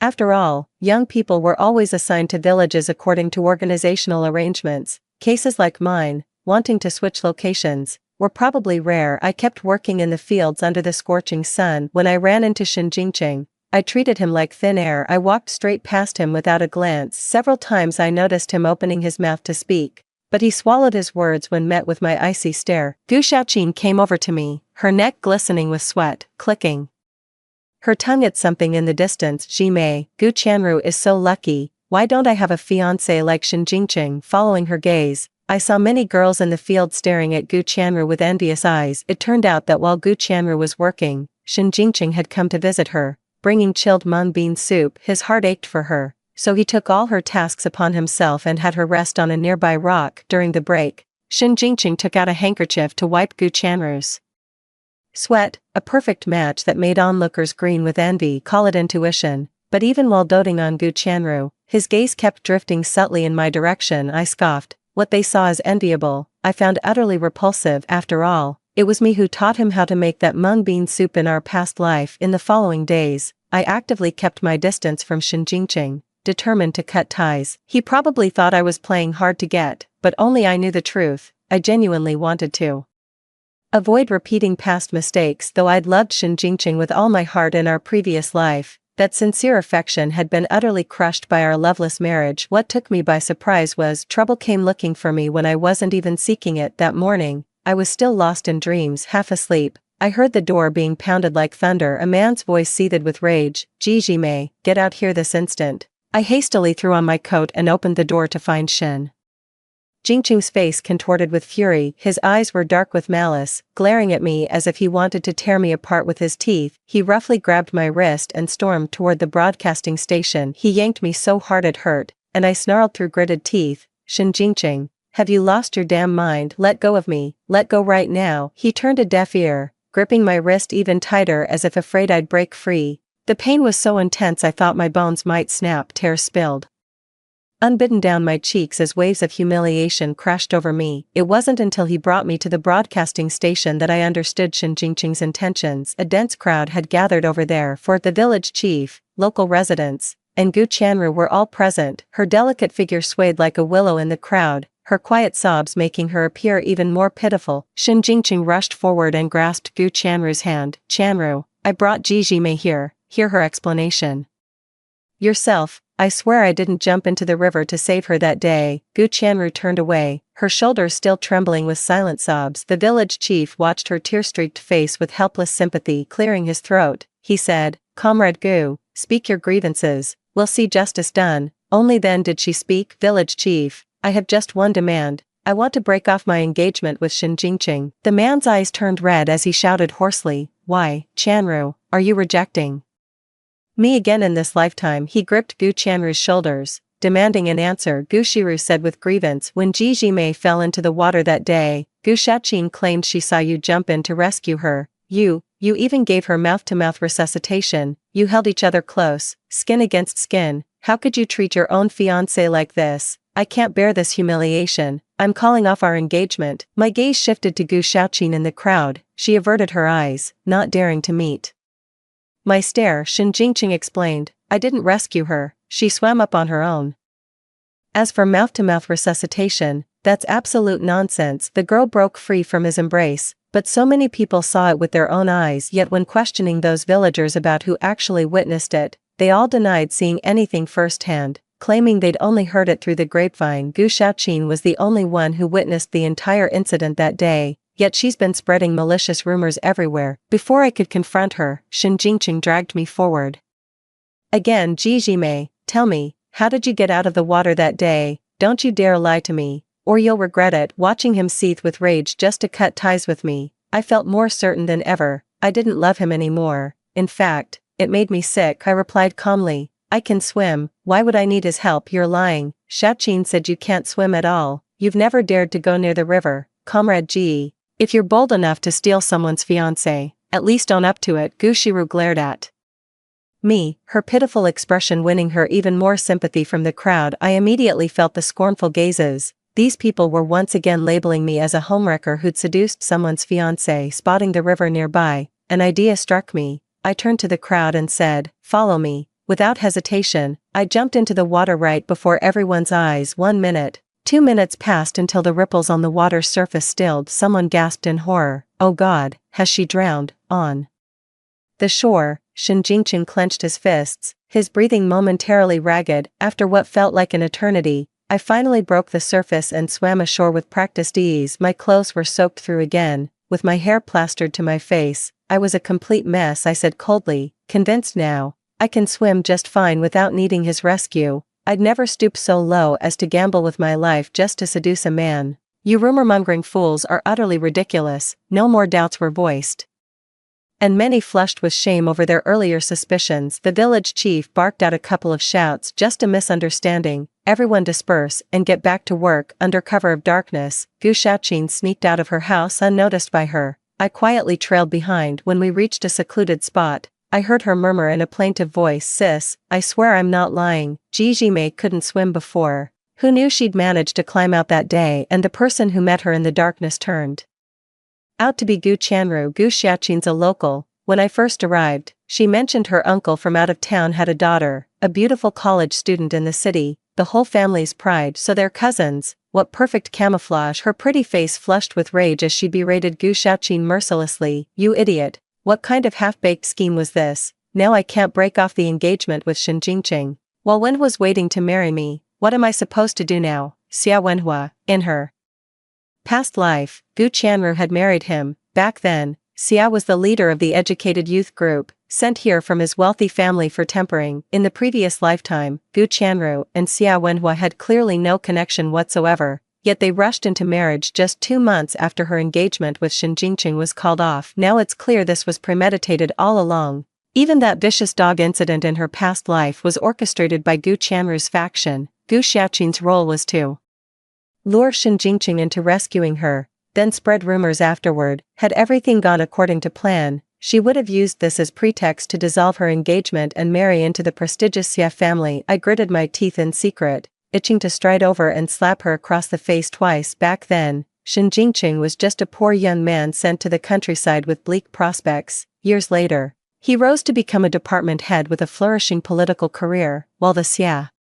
family's fortunes declined after being reported. Not long after Shen Jingqing's rise, Gu Qianru divorced Xia Wenhua. Soon after, she began hanging around the Shen household constantly under the pretense of reminiscing. She tearfully complained about Xia Wenhua's mistreatment, how her in-laws tormented her with constant disapproval. After enduring humiliation in the Xia household, she finally seized the chance to leave by promising a no-alimony divorce when they went bankrupt. She said Shen Jingqing was the only acquaintance she had left in this city. Later, playing the damsel in distress, she manipulated Shen into securing her a university position, funding her education, and leveraging his connections to pave her way. Gu Qianru had Shen Jingqing wrapped around her finger, completely oblivious that she'd once discarded him like yesterday's trash. My hands clenched and unclenched in the darkness, my expression shifting from fury to a sardonic smile. I won't tell Shen Jingqing. Let him remain in the dark and relive the feeling of being toyed with by his beloved. When he finally discovers the truth, it'll be quite a spectacle. I know Gu Qianru won't be able to wait much longer, because in my past life, around this exact time, Xia Wenhua was soon transferred, rising from deputy team leader of the production brigade all the way to workshop deputy director. The future looked so bright that Gu Qianru couldn't wait to marry him, eager to start their picture-perfect life together. But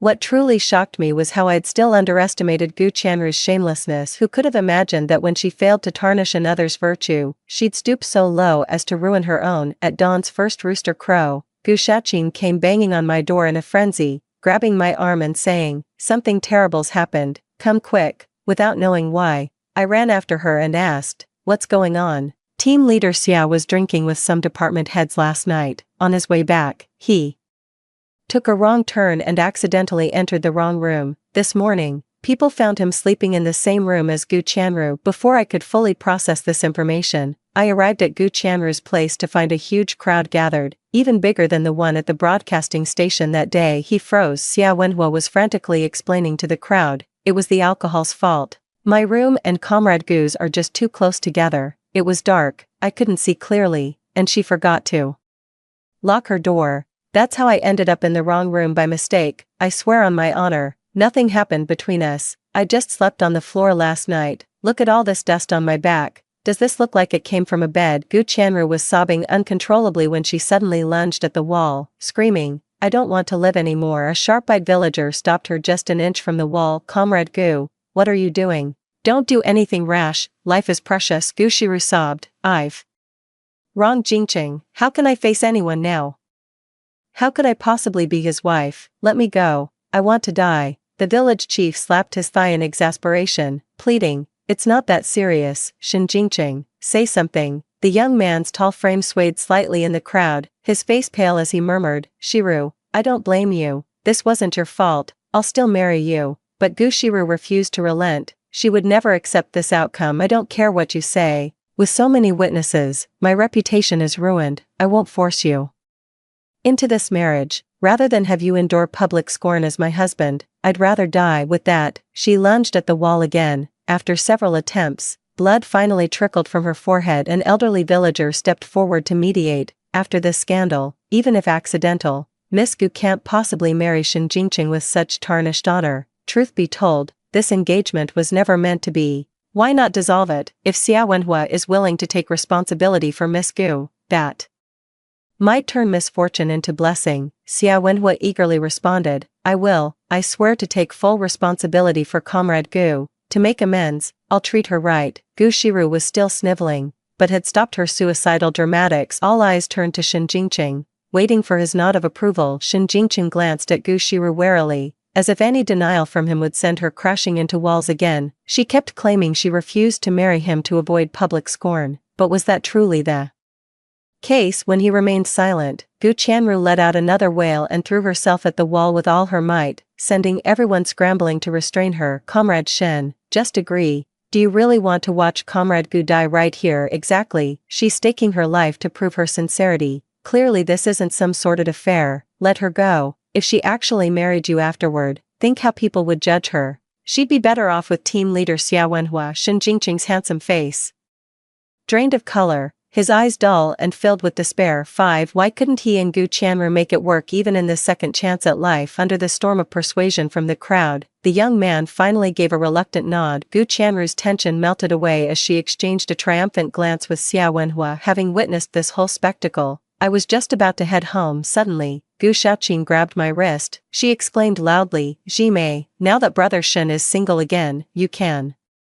finally pursue him. Instantly, all eyes turned toward me. So that's her game. No wonder Gu Xiaoqing insisted on dragging me here. She's afraid Shen Jingqing might keep pestering Gu Qianru after breaking off their engagement, so she's exposing my secret crush on him in public to tie us together. I wrenched my hand away and snapped, Gu Xiaoqing, you can eat whatever you want, but you can't just spout nonsense. Gu Xiaoqing shrieked. What nonsense? Didn't you admit having feelings for brother Shen? But backed off because he's engaged. You even wrote him a love letter. I saw it myself. I let out 2 cold laughs. This time I seized her wrist in a vice grip. So you claim I wrote him a letter? Fine, search my house. If you find nothing, I'm reporting you to the town police for slander and defamation. At my insistence, everyone went back to my house right in front of everyone. We turned the place upside down but still couldn't find that love letter Gu Xiaoqing claimed existed. Seeing me actually packing up to drag her to the town police station, the village chief and several villagers quickly stopped me, forcing Gu Xiaoqing to bow her head and apologize. Left with no choice, Gu Xiaoqing blushed and muttered over a dozen sorries to me. I stopped what I was doing and added, since everyone's here today, regarding that incident where I was slandered about having improper relations with Comrade Shen after nearly drowning, I feel compelled to set the record straight. With righteous indignation, I declared, I, Jimei, have absolutely no feelings whatsoever for Shen Jingqing,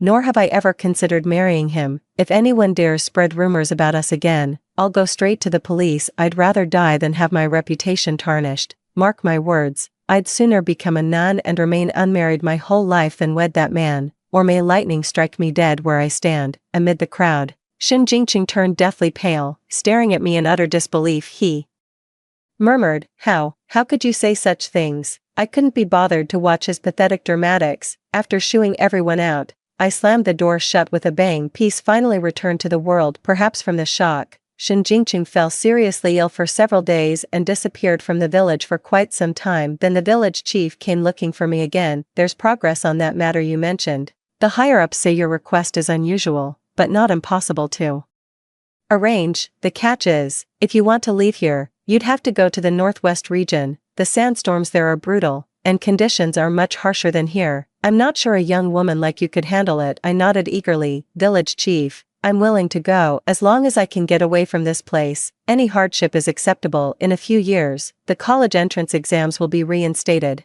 and all these educated youths will gradually return to the cities. Compared to that tangible hope, what do a little hardship and exhaustion matter? Alright, pack your things. Once the notice comes through, I'll arrange transportation for you. On the eve of my departure, I summoned Gu Xiaoqing. It's time to settle some old scores. Gu Xiaoqing shrank back when she saw me. What did you call me here for? I already apologized last time. What more do you want? I smiled at her. Xiaoqing, don't say that. I'm not that petty. I just noticed we've grown distant lately and wanted to make up with you. I went all the way to town to buy you these earrings as an apology. Come get them. I dangled the earrings in my hand, and Gu Xiaoqing's eyes immediately lit up. The moment she got close, I kicked her straight into the river, so that mysterious force that pushed me into the river when I was being chased by dogs It was her doing all along. Jijime, you're insane, I'm telling the village chief. I looked down imperiously as she flailed in the water. Go ahead, I never officially reported you to the town authorities last time anyway, perfect chance to settle old scores. Nobody saw me push you, but the whole village witnessed you framing me. Gu Shaoqin, remember, what's done in the dark will come to light. I know every dirty secret between you and your cousin. Lay one more finger on me and I'll expose everything, ruin her marriage to Xia Wenhua. I'll take you both down with me. Did you really think Jijime would take this lying down? Keep pushing me and you'll regret it. Gu Shaoqin trembled in the water, only beginning to feel real fear when she met my ice-cold gaze. She suddenly realized the water wasn't deep, it only reached her chest when standing, though no longer in mortal danger. Her heart still pounded with lingering terror. I was wrong, Jime, please let me go. I swear I won't tell anyone you pushed me today. Don't you dare interfere with my cousin marrying team leader Xia, or my father will beat me to death. Back home, I continued packing my belongings. There's nothing I can do to Gu Chanru right now. She's under Xia Wenhua's protection. If I confront her directly, I'll only end up worse off. But once she marries into the Xia family, it won't be long before they start their shady business ventures. That's when I'll anonymously report them, shattering her wealthy socialite fantasy and sending her crashing down from the clouds into utter misery. The village chief said a car would be waiting for me in town at 3 p.m., so I needed to catch the ox cart at the village entrance. By noon, I'd already packed my things and was ready to leave. To my surprise, when I opened the door, Shen Jingqing was standing right outside. A serious illness had left him noticeably thinner, his face drawn with exhaustion, his pupils contracted at the sight of my luggage. Where are you going? A bad premonition struck me. Telling the truth might make leaving difficult. After all, he never got to marry Gu Chanru in this lifetime. He'd likely take it out on me again, hardly willing to let me go. So I lied. An elder at home is gravely ill. I need to visit for about a month. Before returning, Shen Jingqing let out a sigh of relief. It suddenly dawned on him that he couldn't bear Jijime's departure. Thankfully, she was just visiting family. After a long silence, Shen Jingqing suddenly lowered his head and muttered, I owe you an apology. I misunderstood you before. You never actually intended to sabotage my engagement with Gu Chanru. I hurled insults at you that day, even dragged you violently to the broadcasting station for explanations. You must despise me now, Jime. I cut him off impatiently. 6. What's your damn point, Shen Jingqing? You think I want your pathetic apology? All I want is to stay the hell away from you this lifetime. Don't bother me, and I won't bother you. Let's just go our separate ways. Shen Jingqing looked utterly devastated, his body swaying unsteadily. How could you be so heartless, after all we've been through as husband and wife? Do you really feel nothing for me? He gazed at me with desperate hope in his eyes. I couldn't help but find his expression laughable. He seemed to have forgotten how he'd treated me before. I'd be happy to remind him. Affection. Did you ever show me even an ounce of it? Shen Jingqing, have you forgotten how you humiliated me? You married me for your reputation, then treated me like dirt. You kept me as a decorative piece in your home, a decade of icy indifference. Did it ever occur to you that I'm human too? That my heart could break? I nodded. Remember how you cut me down with your cruel words, accusing me of scheming to marry you, calling me shameless, comparing me to Gu Chanru, saying I wasn't fit to lick her boots. You ground me into the dirt. Where was this affection you speak of then? To spite me, you gave my rightful position to Gu Chanru, forcing me into menial labor. You were my husband, yet you bent over backwards for others. Why didn't you preach about affection back then? The words came out between sobs, tears falling before I even realized it. Decades of grievances, even rebirth couldn't erase them from my heart. But how could mere words ever capture this depth of pain? When Gu Chanru came to you after her divorce, I drafted separation papers 3 times. Each time you refused, claiming your promotion was at stake. You never loved me, yet you trapped me. Even if I wrongfully separated you and Chanru in the past, when I tried to set you free, you wouldn't let me go. Shen Jingqing, do you have any idea how much I despise you? As I opened my mouth, I seemed to see again that woman from my past life, utterly broken by the icy indifference of marriage. For decades, I poured my whole heart into warming yours, yet you remained cold. Now I'm exhausted. I just want to take care of myself. You once said saving me from the river was your greatest regret. Well, the feeling's mutual. I regret ever loving you, entertaining foolish fantasies, and saying yes to your proposal in a moment of madness. A lifetime of devotion wasted. Thank God we've been reborn. Let's stop this torment, release each other, and live our separate lives in peace. With your qualities, you'll surely find someone better. I'll stay far away, you marry yours, I'll marry mine. Never to cross paths again. I thought stepping back would let me coexist peacefully with Shin Jingqing, but it's like he's been cursed or something. The young man shook his head, eyes red-rimmed, gazing at me with remorse as he bared his heart. Jimei, believe it or not, after reliving this life, I see my own heart more clearly now. My feelings for Gu Qianru were just unresolved regrets from our past lives. When she called off our engagement, I merely felt unsettled, but hearing you sever ties with me, saying you'd rather become a nun than marry me, it felt like being stabbed through the heart. I know I've wronged you deeply in the past, but it doesn't matter now that we're reborn. This is our second chance, a gift from fate. I'll spend this lifetime making it up to you tenfold. If you still resent me now, let me court you properly this time, please. Hearing these words made me sick to my stomach, but I couldn't show it. I turned away and pretended to consider. How do I know you're telling the truth? I need to think about it more. Shin Jingqing took this as a sign that there was still hope between us, his eyes lighting up with renewed optimism. His face immediately brightened with joy. Of course.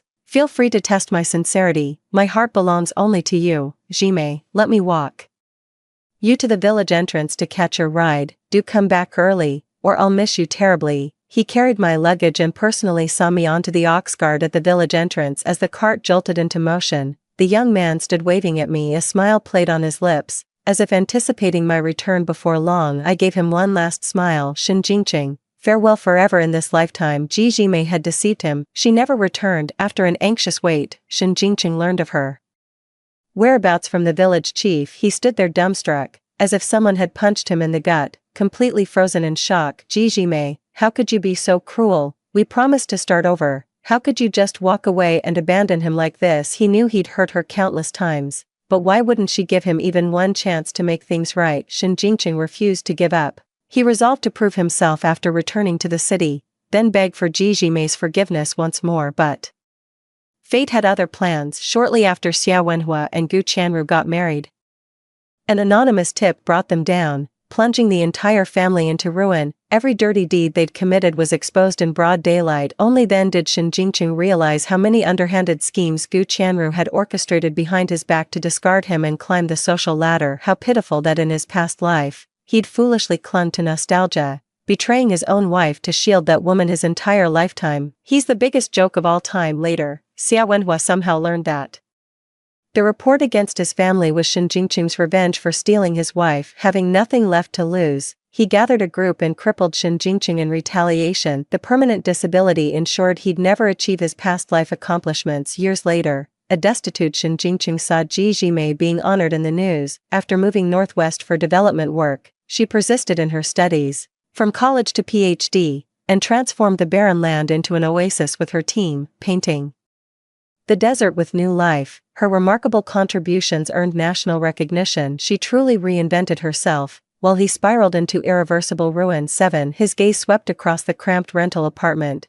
This broken body would now drag itself toward death in some forgotten corner, ensuring their eternal separation. Perhaps this was divine retribution for his sins. His rebirth wasn't meant to right past wrongs, but to witness how the wife he'd wronged in their previous life would break free from despair and start anew, to finally live the life that should have been hers all along. Story 2. While tidying the room, I stumbled upon the phone Shen Wangjin had locked away for 10 years. When I unlocked it, the wallpaper turned out to be my sister. The heartfelt confession and the notes that moved me to tears. The woman's name was also my sister. Suddenly, I understood why the flowers that day had wilted, because it's secondhand. The moment I scrolled to the end of the memo, everything went black as I was transported back to my 18th year. Shen Wangjin in his blue and white school uniform was plotting a confession with his buddies when he casually remarked, "No big deal if I fail, there's always Bai Shuyue as backup." Later, he came to me holding wilted flowers. After his confession, I took a step back and humiliated him publicly. "You,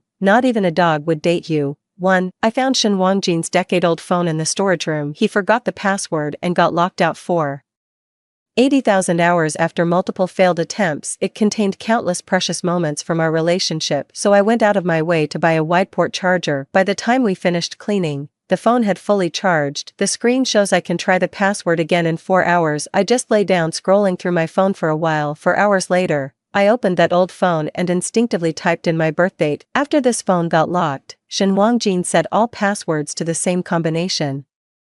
My birthday, the same day he confessed his love to me when I turned 18. By the time I realized what was happening, it was too late. I'd already entered all 6 digits just as I thought my phone would lock again, leaving me frantic with frustration. It unlocked, password correct. The first thing that caught my eye was a photo of my sister, my screensaver. It's her. I bolted upright in bed. There's an unsettling sense of absurdity. The password, it actually worked, so he didn't forget the password. He locked the phone on purpose. I remember this phone held our intimate photos and sweet conversations, but right now, there's nothing left of me. The album is filled with my sister, her back view, her profile when she went to dance practice, when she headed to the cafeteria, a chaotic mess of messages. Shen Wangjin's chat history with my sister was disturbingly intimate and flirtatious. The timestamps showed Shen Wangjin was with me during those exchanges. They discussed me shamelessly, lacing their conversation with suggestive remarks. In the end, my sister said she'd met someone and deleted Shen Wangjin. The chat window flooded with paragraphs of green text, every word dripped with profound affection. The date matched exactly when Shen Wangjin's phone got locked for 80,000 hours, so it was because my sister had someone else she liked, deleted him, and that's why he locked his phone himself. It suddenly occurred to me that my sister got divorced yesterday. That same night, Shen Wangjin came home wasted and threw up everywhere. That's why I was cleaning today and found this phone in the storage room. So Shen Wangjin has always been in love with my sister from high school until now. Then what am I to him? My chest tightened painfully. Breath came in ragged gasps as my whole body trembled. I absent-mindedly opened my phone's memo app. Pinned at the top was a draft love confession. My hands trembled as I tapped to open it. Every single word matched exactly what Shen Wangjin had said when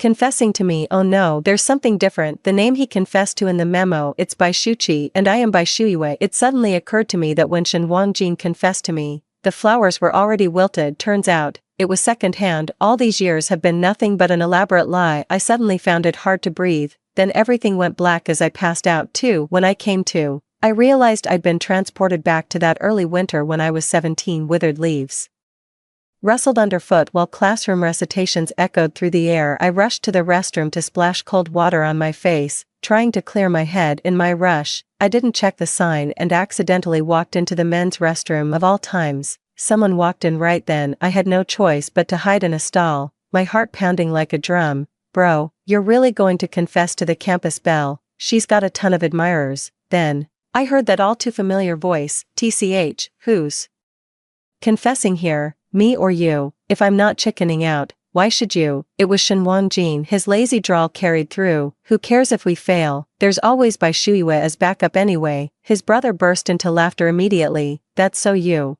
If you can't date the campus belle, her sister's an option too, lol. But weirdly enough, Bai Shuyue and the campus belle are twins yet polar opposites, like some genetic mutation happened. Shen Wangjin scoffed. How could some country mutt compare to a city swan? Having her fancy me is rather bothersome, but she's obedient, handy to have around. He bragged with particular smugness. Homework, cafeteria lines, buying drinks, child's play. What I love most is teasing her on purpose. Just an extra glance or two, a few more words, and she blushes and stammers. Absolutely priceless. Shen Wangjin burst into laughter, dripping with smugness. It grated on my ears like nails on a chalkboard. My hand clenched into a tight fist by my side. Only when their voices faded into the distance did I emerge from the cubicle. Head down, I scurried back to the classroom. The bell rang right on time. Bai Shuqi walked in and sat beside me, scooting her chair away like I had the plague. I couldn't help stealing a few glances at her. Bai Shuqi and I are truly worlds apart. My mother gave birth to twins back then, but she had limited energy and my father had financial constraints, so after discussing with the family, they decided to raise Bai Shuqi themselves while my grandparents took care of me. That's how I ended up being taken to the countryside by my grandparents after turning 1 month old. Meanwhile, Bai Shuqi stayed in the city. I grew up in the countryside on formula and rice cereal. Bai Shuqi was breastfed and had baby food in my mother's arms. At 3 or 4 years old, I played in the mud every day until I was sunburned dark. By age 3 or 4, Bai Shuqi already had an extravagant collection of princess dresses, always pristine and delicate. The stark contrast, compounded by favoritism, left me stranded in the countryside indefinitely. My mother never cared for me. Even my grandmother would say, "Your mother abandoned you." It wasn't until high school, when facing the crucial milestone of college entrance exams, that my grandparents finally had to send me to the city. When I first arrived at the new home, I actually liked it and didn't feel inferior at all, but over the years, I inevitably picked up my grandmother's shrewdness and frugality. This really annoyed my mother. She kept belittling me, putting me down, and constantly comparing me to Baishuchi. Baishuchi loved dancing, so our parents scrimped and saved to enroll her in dance classes. She made them proud by winning several competitions. She carried herself with the grace of a swan, while I was just an awkward duckling who didn't belong on stage. In just 1 year, my parents' constant criticism and being constantly compared to Baishuchi made me insecure and overly sensitive. Then fate played its cruel joke. Baishuchi and I got assigned to the same class after the sophomore year stream selection. Naturally, we ended up as deskmates. From that moment on, my world lost all its color. I was too naive back then, always getting trapped in my own thoughts, but now, I'm Baishuiwe. From over a decade later, the fault was never mine, never was. 3. Baishuchi noticed me staring and shot me a haughty glance. What do you want? I asked her.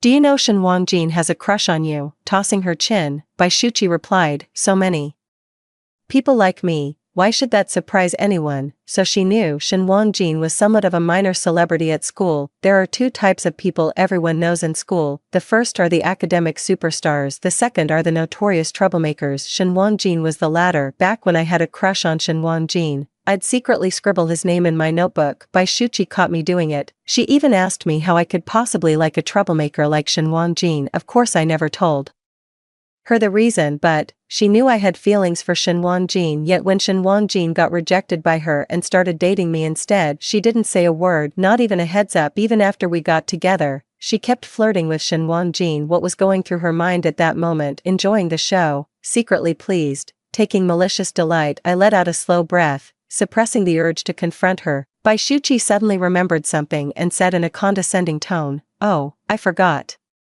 You had a crush on him." Her voice carried, drawing sideways glances from nearby classmates. I replied calmly, "You're mistaken. There's no one I like. Senior year is crazy busy. Who's got time for dating? We're not like you art students. We'd rather grind through extra problems than waste time like that." Baishuchi snapped. What exactly do you mean by that? Baishuiwe. I glanced out the window. Teacher's coming. Baishuchi had no choice but to swallow her words, shooting me a furious glare.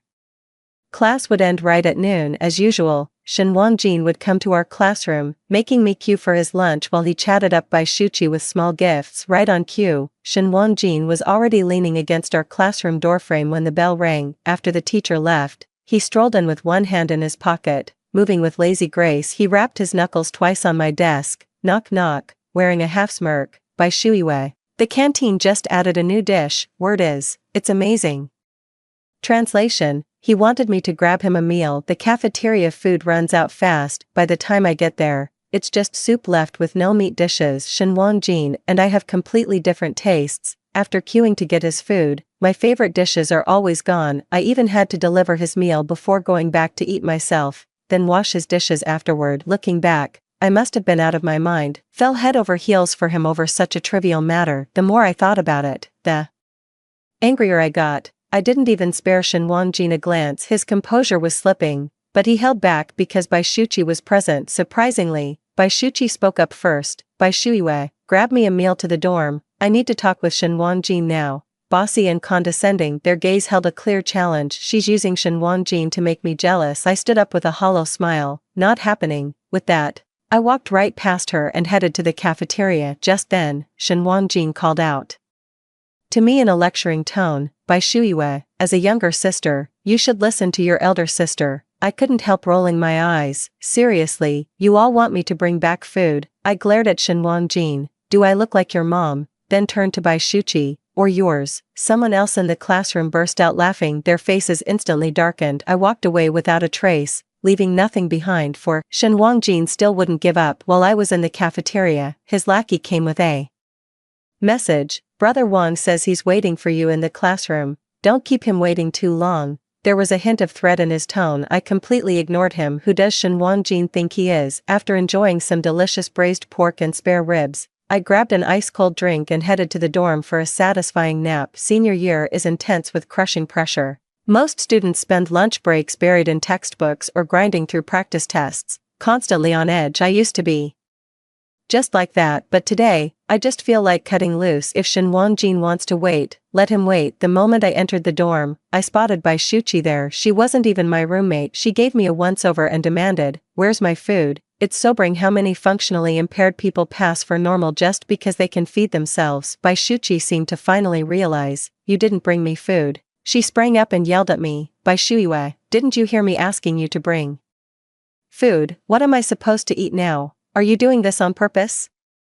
I shouted even louder, "I told you I wouldn't. Are you deaf or just stupid? What's wrong with you? Can't you understand plain words? At school, Bai Shuqi and I barely talked. Even when we were desk mates, she can be the campus belle. I'll just be my invisible self. When she occasionally asks for favors, I'd grudgingly do them despite my reluctance. Today she was clearly angry and trying to put me in my place, but never expected me to break character. Bai Shuqi froze for 2 seconds. "You've got some nerve, daring to yell at me. You wanna bet I'll go tell mom and dad and have them teach you a lesson." I shrugged indifferently. "Go ahead, crybaby, you." Bai Shuqi pointed at me, speechless for a long moment. "You'll pay for this." She shot me a furious glare and stormed out, slamming the door behind her. I can already picture how she'll twist the story when she goes home this weekend. Mom and dad will undoubtedly take her side and punish me, but I'm no longer that Bai Shuiwei who desperately craved my parents' approval. I won't take this lying down. 5 On Friday when I got home,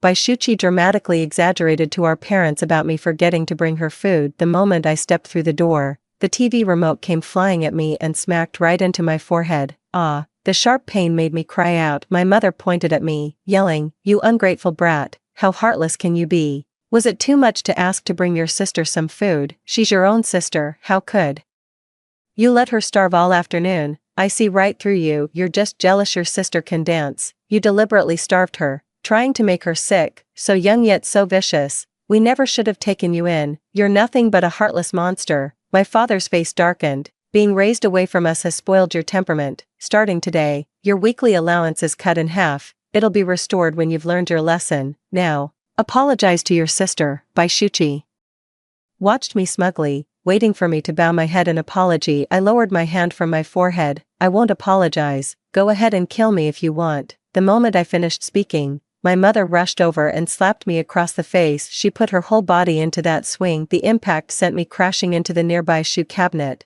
but I stubbornly refused to shed a single tear. I saw this coming long before returning home. The harsher they are now, the more chaotic this house will become later.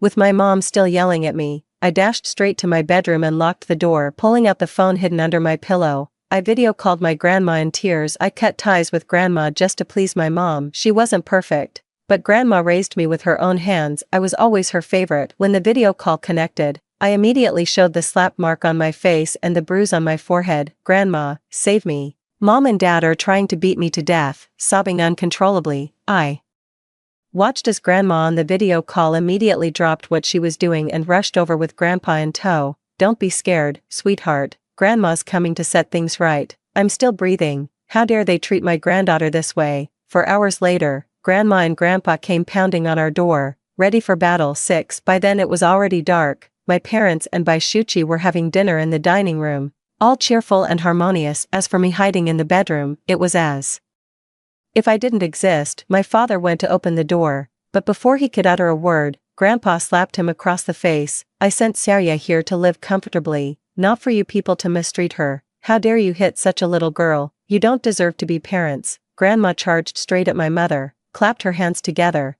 then collapsed to the ground wailing, "Oh my poor Sarya, such a well-behaved child. And you've beaten her, face swollen. I raised this child through thick and thin, treasured her like the apple of my eye. And this is how you treat her under your roof? We're from the same mother. How could any mom be this unfair?" My mom fired back, "And you're not biased. They're both your granddaughters. When have you ever treated Shuqi kindly?" Grandma ignored her and kept wailing. Neighbors began opening their doors, peering out curiously. Seeing this, my father quickly covered the slap mark on his face and rushed to close the door. The living room was in chaos for quite some time, grandma wailing, mom hurling insults, neither willing to back down. Grandpa and my dad were the first to calm down, each pulling their own wife aside to pacify them. Only then did the living room gradually quiet down. At that moment, I timidly opened the door and stepped out. "Grandma, Grandpa." The moment grandma saw me, she immediately pulled me into a heartbroken embrace. "My dear, you Why didn't you tell Grandma when you were wronged? That mother of yours must have threatened you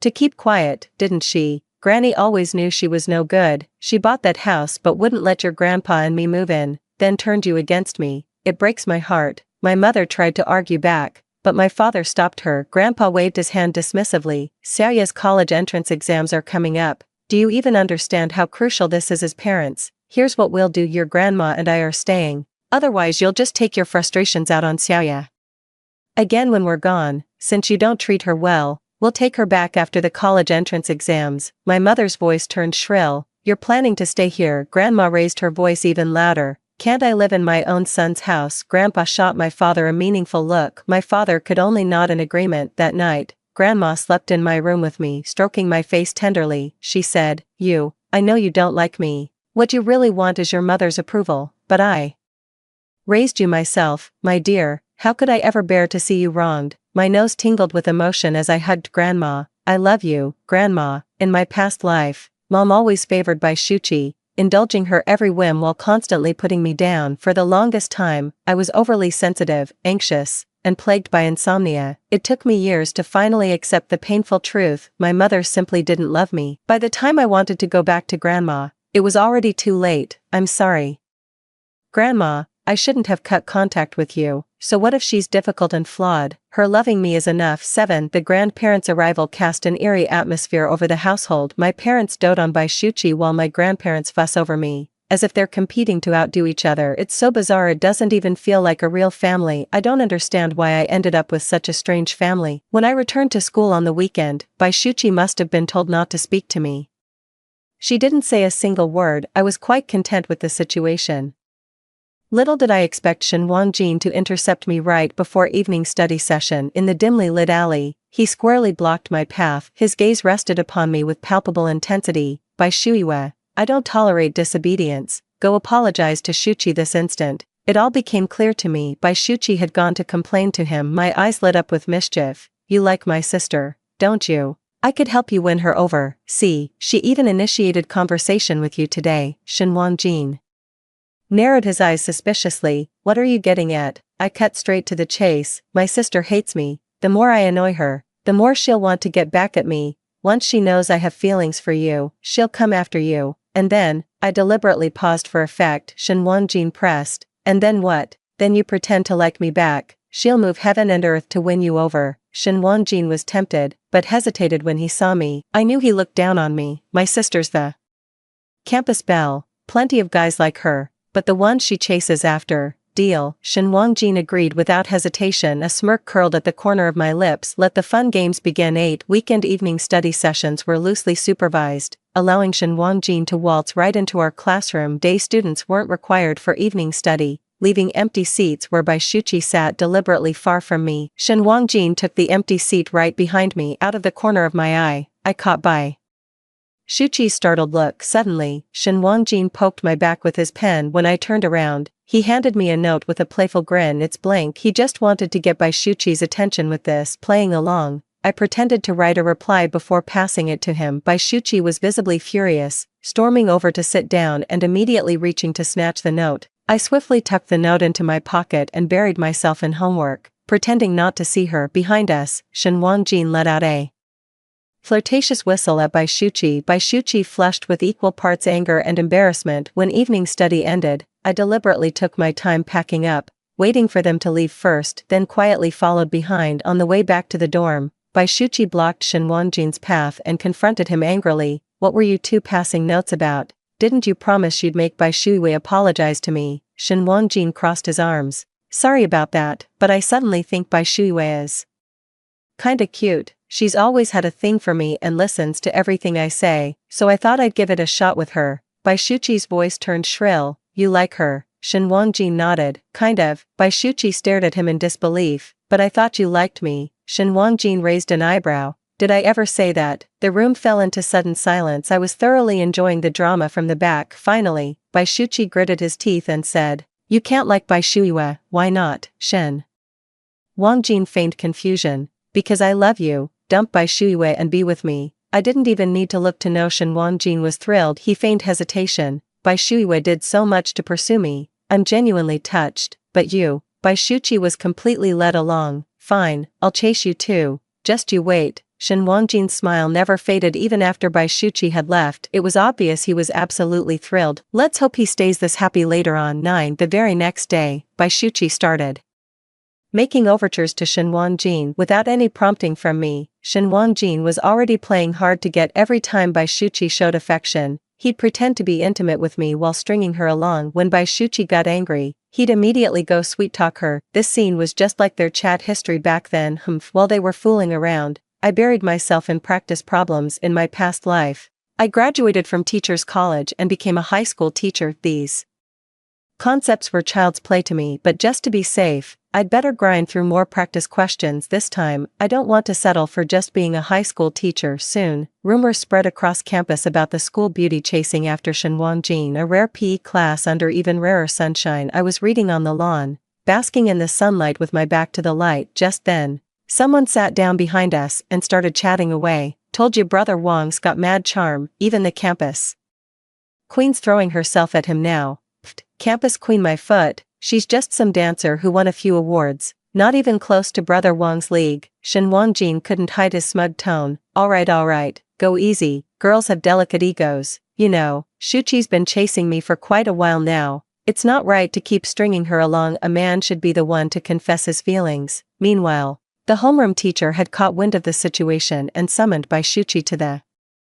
office. Bai Shuqi, even though you're taking the arts track for college entrance, your academic scores still matter greatly, do you understand? Facing the teacher's stern expression, Bai Shuqi's face instantly turned pale. I understand, teacher. The homeroom teacher didn't spell it out directly. After emphasizing the importance of the college entrance exams, she let Bai Shuqi leave. By the time I returned from the playground, I'd already heard Shen Wangjin bragging with his buddies. The moment Bai Shuqi stepped out, I pulled her aside. The moment she recognized me, she jerked her hand away in disgust. Bai Shuiwe, was it you who snitched? Don't think just because grandma and grandpa are here, you're untouchable. That's my parents' house, we can kick them out anytime, and that goes for you too. Me, when my parents bought that house, they fell short on funds and had to borrow a significant amount from my grandparents. Around that same time, after hearing Bai Shuqi attended dance classes, my grandparents insisted on enrolling me in an extracurricular program I'd enjoy too. They believed whatever Bai Shuqi had, I should have as well, even though the countryside location made commuting to classes inconvenient. But because they bought this house,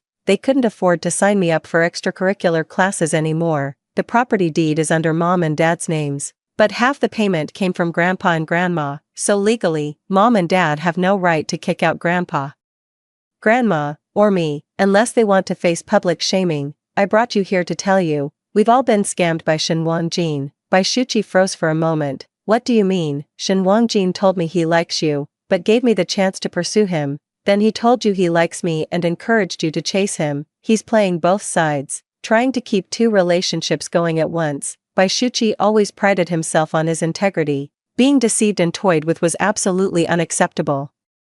To him, the pity is she's too foolish to realize her own stupidity.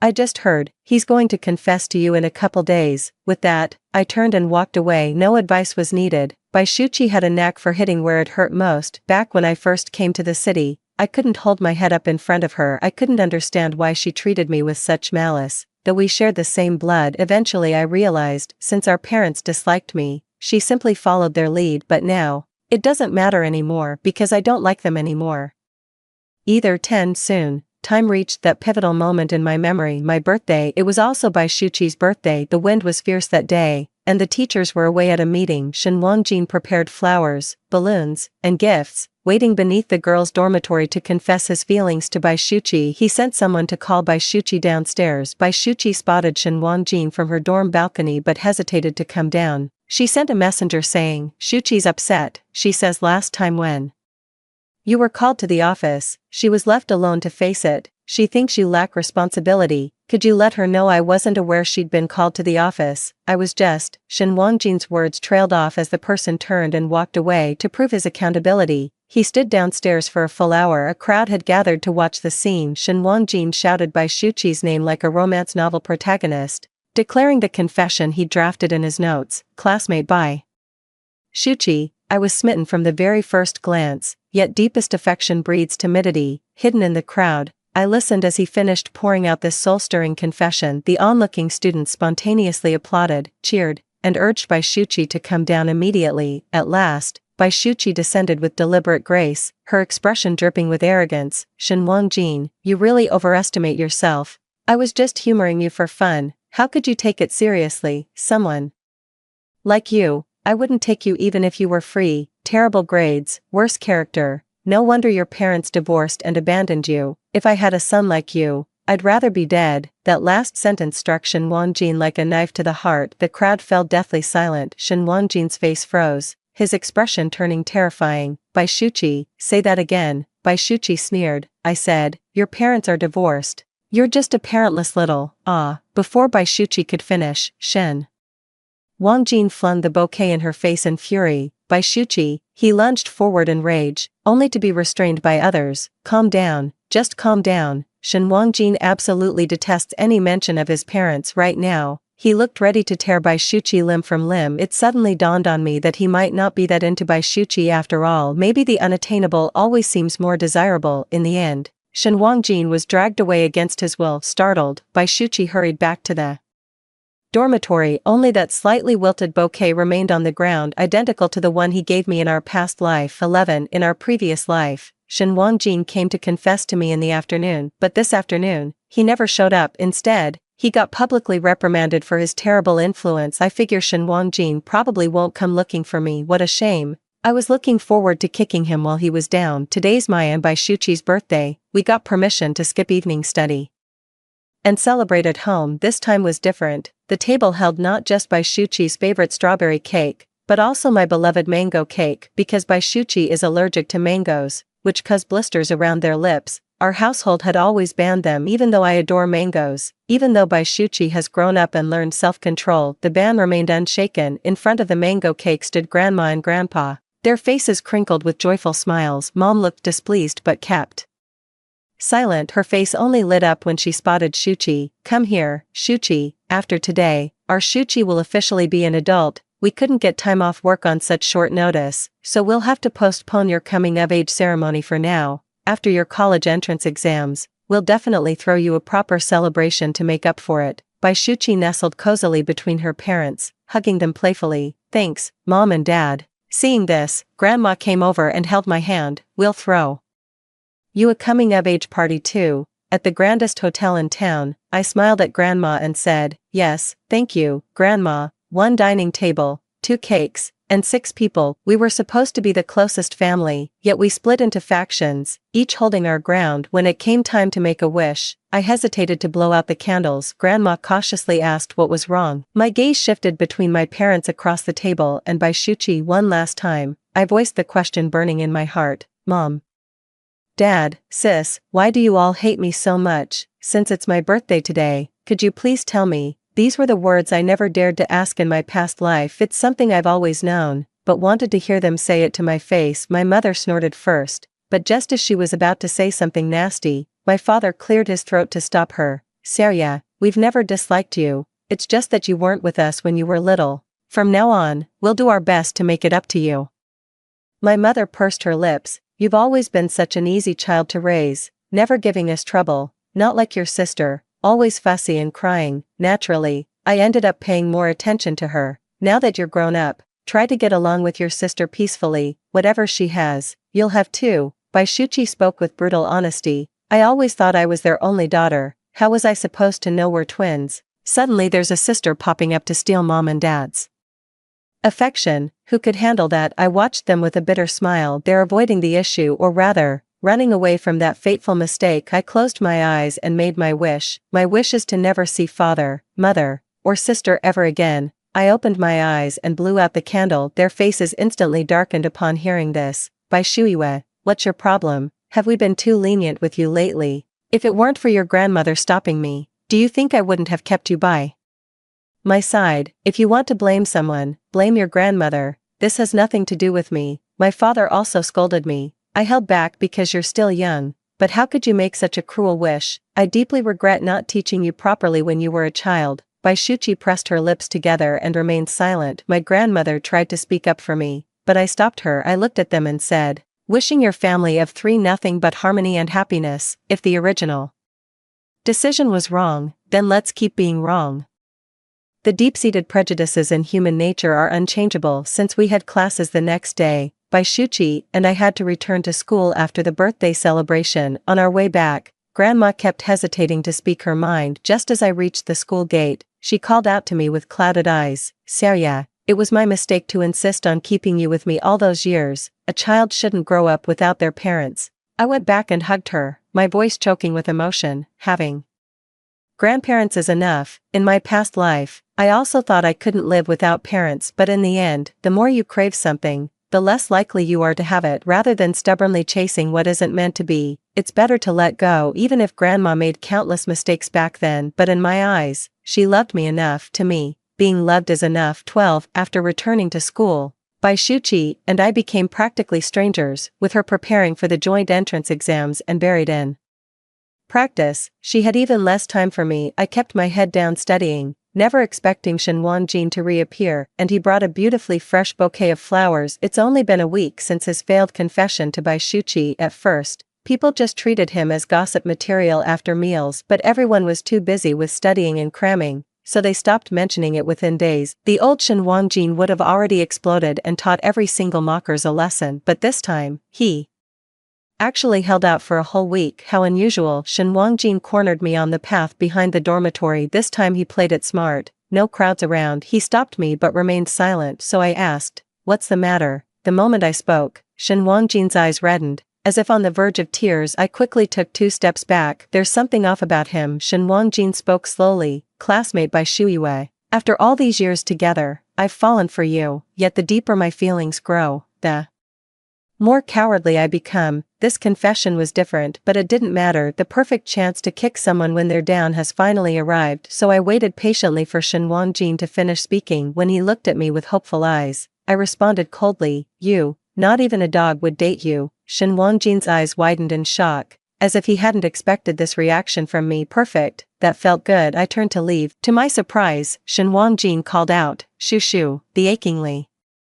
familiar shoo shoo slipped from his lips, carrying indescribable tenderness. In that instant, I knew, Shen Wanjin and I shared the same secret. We'd been reborn. He only started calling me shoo shoo after we married. By chance, I ran into Bai Shuchi and her husband, and heard him call her shoo shoo. At the time, I didn't think much of it since we both share the character Shu in our names, but now I realize Shen Wanjin saw me as nothing more than Bai Shuchi's replacement. How utterly revolting. My expression turned icy. Shen Wanjin stopped me. "Shoo shoo, let me explain. There's absolutely nothing between me and Bai Shuchi. We cut all ties after she blocked me, and before she blocked you, we started dating senior year of high school. He locked his phone sophomore year of college. So what about these past 2 years in between?" Shen Wanjin said weakly. "There's absolutely nothing between us. You have to believe me. It's you I love. Why else would I have married you?" I scoffed. "Then why the hell were you drowning your sorrows over her divorce?" Shen Wanjin, stop lying to yourself, and spare me your disgusting act. Shen Wanjin persisted. "Shoo shoo,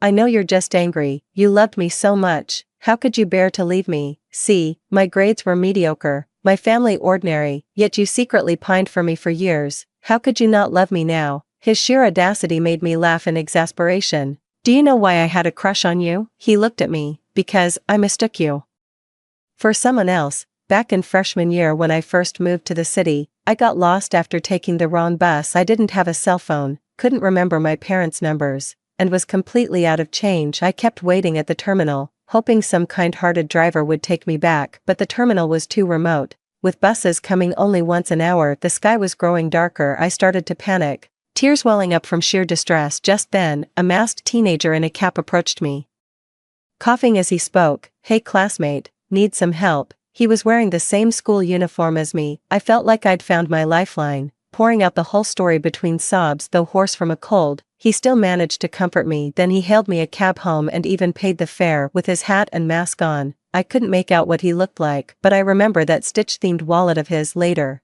I saw Shen Wangjin using that wallet to pay, and his build and height matched too, so I thought it was him, and I kept watching him ever since. Gradually, I found myself falling for him. After getting together with Shen Wangjin, a casual conversation made me realize he wasn't the one I thought he was, but by then, I'd already grown fond of him, so I decided to go with the flow. Shen Wangjin listened in disbelief. A wallet? Over a damn wallet? Those stores sell hundreds of those wallets daily. And you're hung up on one. I cut him off. It's not about the wallet, it's the person. What?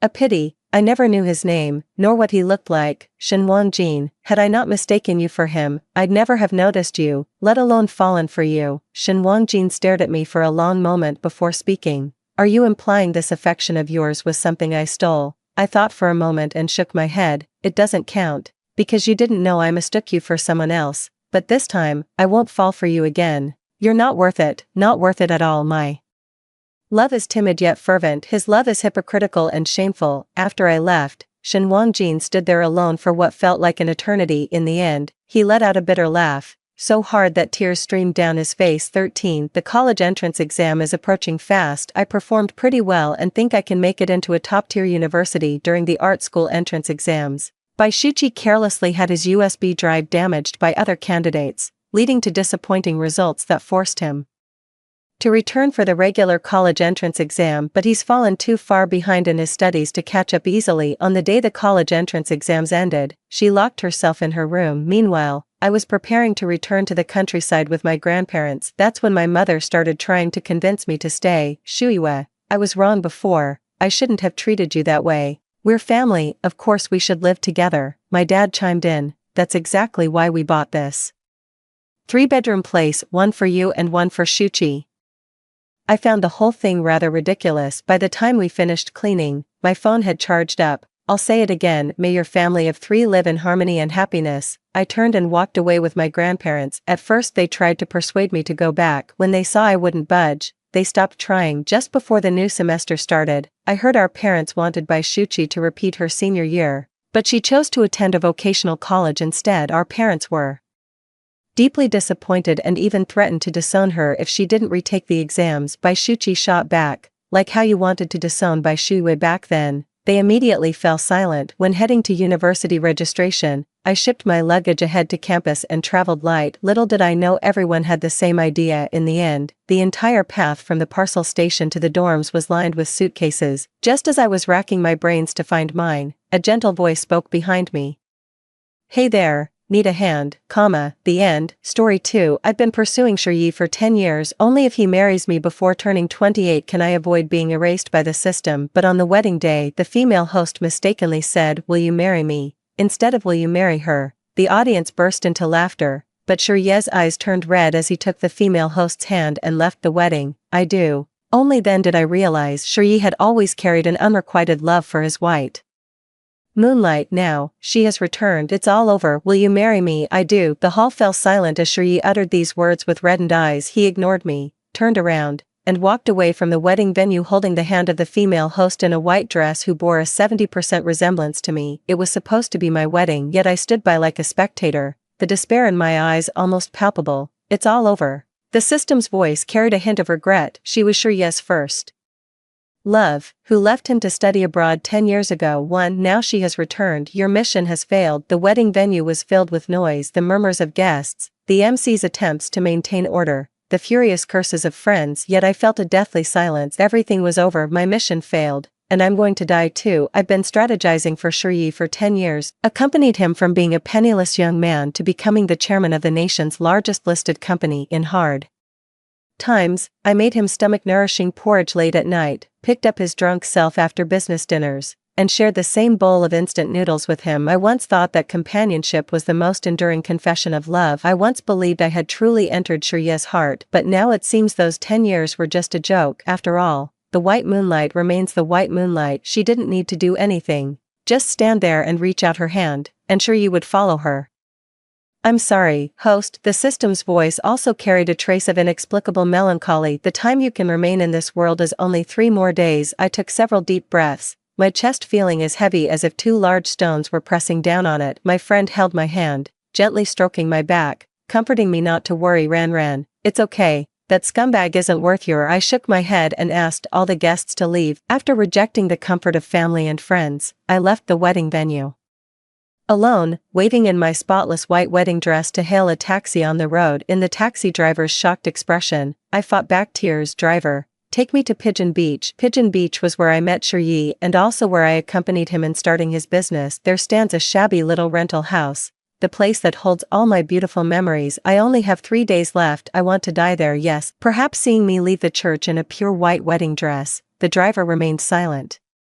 For a long time. When the car stopped at Pigeon Beach, I picked up my phone to pay, but the driver waved his hand and refused. No need, young lady, take it easy. As long as you're alive, there's no obstacle you can't overcome. When Shiryi left with his white moonlight, I didn't cry. Amidst the complex gazes of the full hall of guests, I didn't cry. Yet the driver's sudden, out of nowhere words of comfort unexpectedly shattered my defenses. After the driver left, I crouched on the ground crying, my heart aching with each throbbing pulse. Yes, there's no hurdle that can't be overcome, but I'm dying. After walking for a long time on the muddy path of Pigeon Beach, I finally found that familiar shabby little building, a 2-story concrete building, room 203. That was the place where Shiryi and I spent our toughest 3 years, silently dragging my wedding dress already stained with mud. I slowly turned the key several times in the rusty iron door of room 203, perhaps due to years of neglect. The iron door was extremely dilapidated, emitting a harsh creak sound when opened. The door next door opened. A permed auntie stuck her head out and scrutinized me curiously for a long while. She suddenly asked me excitedly, Ran. I forced a smile and nodded with difficulty. The aunt immediately rushed out wearing an apron, grabbed my hand, and said warmly with a smile, do you still remember me? I'm Auntie Lou.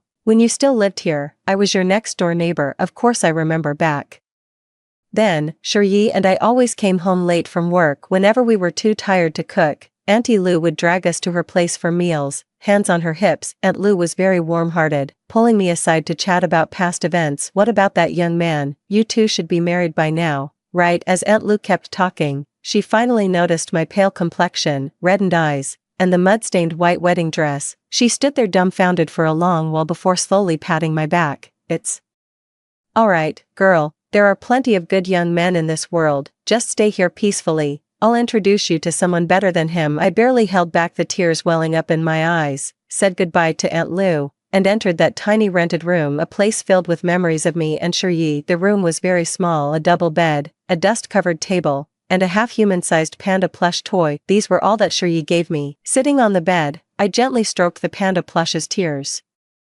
streamed down my face. Don't cry, Ran. Ye was wrong, Ran. Don't cry, Ye was wrong. The shabby doll clumsily flickered with light, emitting a mechanical voice. This was my first birthday spent together with Shiryi. I cooked noodles at home, waiting joyfully for Shiryi to return, but he didn't come back all night. The next afternoon, when Shiryi returned, his eyes were red, covered in dust, and he looked utterly exhausted. Perhaps to make it up to me, he gave me this panda plush toy. I was very happy at that time. The panda Shiryi gave me, I really like it, but later I found out Shiryi's white moonlight is called by Ranxiang. The panda was referring to Ran and by Ranxiang too, rather than the Ran and Gu. Ran's name. That day wasn't just my birthday, it was also the birthday of Shiryi's white moonlight. That night, he carried the panda plush all night, trying to airmail it abroad to his white moonlight, but because the plush contained lithium batteries, it couldn't be shipped by air, so Shiryi still didn't succeed. He brought the panda back and threw it to me like trash. The poor panda, treated like garbage, just like my love. That night, I lay on the small bed where I once slept with Shiryi, tossing and turning, unable to fall asleep for a long time. 7 years had passed, yet the bed still carried a faint scent of lemon, Shiryi's distinctive fragrance. Once, I was utterly infatuated with this scent, but now,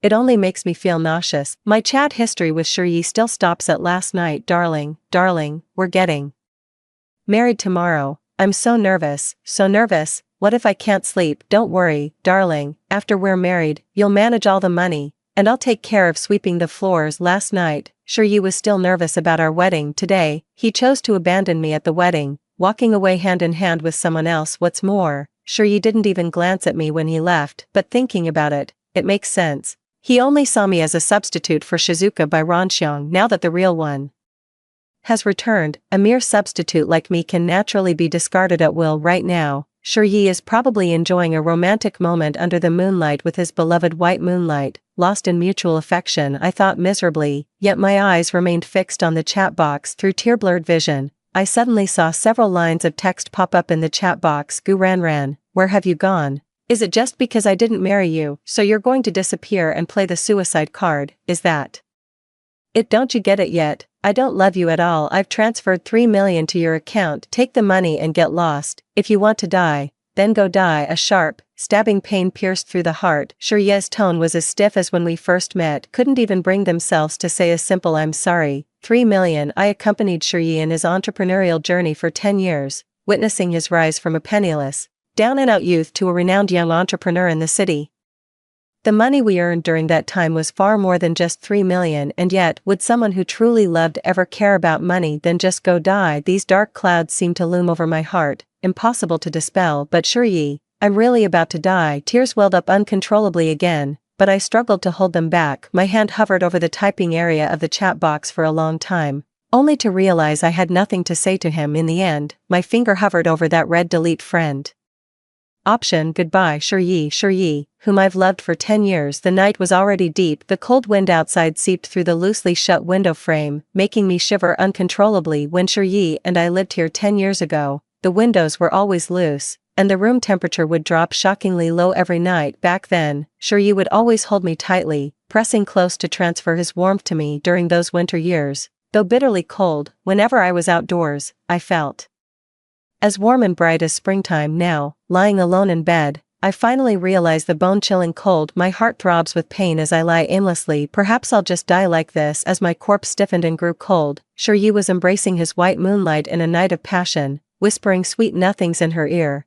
just as he once did with me. The phone pressed against my ear suddenly emitted a sound. I opened my phone to see a new friend request flashing on the screen. It wasn't Shurye. The friend request from the other party was a short line of text. I'm by Ranxiang. Shurye's white moonlight, also the Ranran mentioned by the panda plushie, the woman who truly possessed Shurye's heart. I clicked agree, then scrolled into her social feed. Honestly, I'm quite curious why does this woman who somewhat resembles me get to hold Shurye's entire heart without doing anything? Why did I give my all, only to end up with nothing, even at the cost of my life? What does the white moonlight have that I don't? The first post in the social feed is a 9-square grid of photos. In the frame, Shurye smiles tenderly and affectionately, holding by Ranxiang tightly as if afraid of losing her again. Shurye was still wearing the suit from our wedding, so that day, after abandoning me, he couldn't wait to take these affectionate photos while embracing his white moonlight. They looked so happy together, as if I had never existed in the first place. The caption beside the photo felt more like a sharp, poison-dipped dagger, brutally piercing my heart. In an instant, blood gushed forth. 10 years apart, you're still you, and I'm still me. P.S. We're getting married in 3 days. Getting married in 3 days. I suddenly felt like laughing. 3 days later would be the day my mission failed and I'd be erased by the system. It was also the day Shurye married his first love. The system's voice suddenly rang out. Disgusting. You could tell there was a hint of resentment even in the system's voice. The system continued speaking. Gu Ranran, I can see that you've tried hard enough these past 10 years. I can give you a choice. Choose how you want to die. Choose how I die. I sighed. Since it's death either way, the manner of dying makes no difference to me. The phone kept ringing. It was a message from Shurye by Ranxiang. She sent me an address. Our wedding is in 3 days. I hope you can come. Looking at those words, I suddenly had an idea. I'm sorry, sister, but Shurye has always liked me. Even if he marries you, he won't be happy. A few more lines of text popped up in the chat box, accompanied by an image. It was a hand wearing a diamond ring. The diamond ring was beautiful, with 2 sculpted butterfly diamonds dancing on a silver band, interwoven in dreamlike hues of blue and red. A tear finally broke free from my eye, trailing down my cheek and landing on the picture of the diamond ring on my phone. This is the diamond ring Shurye bought for me. Do you think it's pretty, sis? Back then, before my sister appeared, Shurye promised me that he would buy this diamond ring for me in the future. Bai Ranxian then sent a string of messages. I was at a loss for words, my mind in a daze, as if I had fallen into a gray fog where I couldn't see my own hand in front of me. That diamond ring I still remember. A week ago. Back then, Ranxian hadn't appeared yet, and Shurye hadn't abandoned me. At that time, I was extremely happy, looking forward to the wedding with Shurye. I dragged him to every bridal shop in the city, trying on all the wedding rings. In the end, I chose a ring. The salesperson told us, this wedding ring is called Butterflies in Love with Flowers, inspired by the love story of Liang Shanbua and Zhu Yingtai, symbolizing couples flying together and lasting forever. I pestered Shurye to buy this diamond ring, but Shurye coldly refused with a stern face. He didn't give me any reason, just frowned and pulled me out, then casually chose another wedding ring with a heavier diamond weight. At that time, I Didn't think much about it, only now do I realize it turns out Shiryi didn't dislike butterfly love, he disliked me. 3. Perhaps he is Liang Shanhua, but I was never his. Zhuing Tai by Ran Xiang is the one. As for me, I am nothing, perhaps just an insignificant extra. My fingers trembled as I stared at the message in the chat box. By Ran Xiang sent another message. Sister, don't blame me either, Shiryi doesn't love you, so why bother? Forced affection isn't sweet. Perhaps I actually helped you, sister.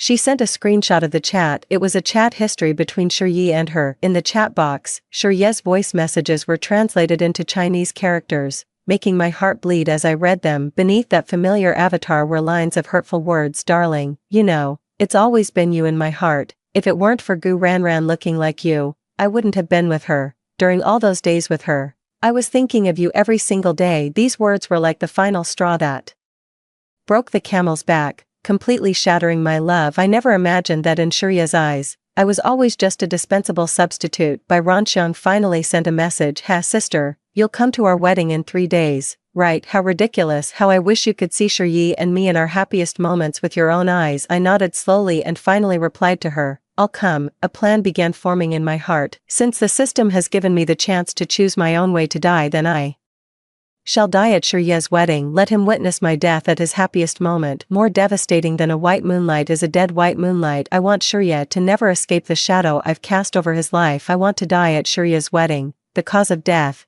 myocarditis caused by being drenched in rain all night 3 years ago. Lying on the bed, I murmured to the system. At night, a sudden pain shot through my chest, like having an iron shard stuck in the lungs. Each breath brings excruciating pain. This chronic illness of mine has been with me for a long time. That was 3 years ago. That night marked the 7th anniversary of Shiryi and me being together. I joyfully ordered Shiryi's favorite hot pot and carefully prepared gifts for him, but Shiryi never showed up. When I found him, he was completely drunk in a bar, covered in filthy vomit, mumbling syllables I couldn't understand. Only later did I learn, that night, Shiryi's first love got a new boyfriend abroad. After hearing the news, Shiryi got completely wasted, never imagining there was still a girl waiting desperately to celebrate their 7th anniversary with him. The rain was pouring heavily, with street water rising up to my calves. To prevent Shiryi from catching a cold in the rain, I draped my coat over him and carried him through the floodwaters, taking an entire night to finally make it home. Indeed, Shiryi didn't catch a cold that night, but I was the one who developed a fever. The high fever left me delirious, lying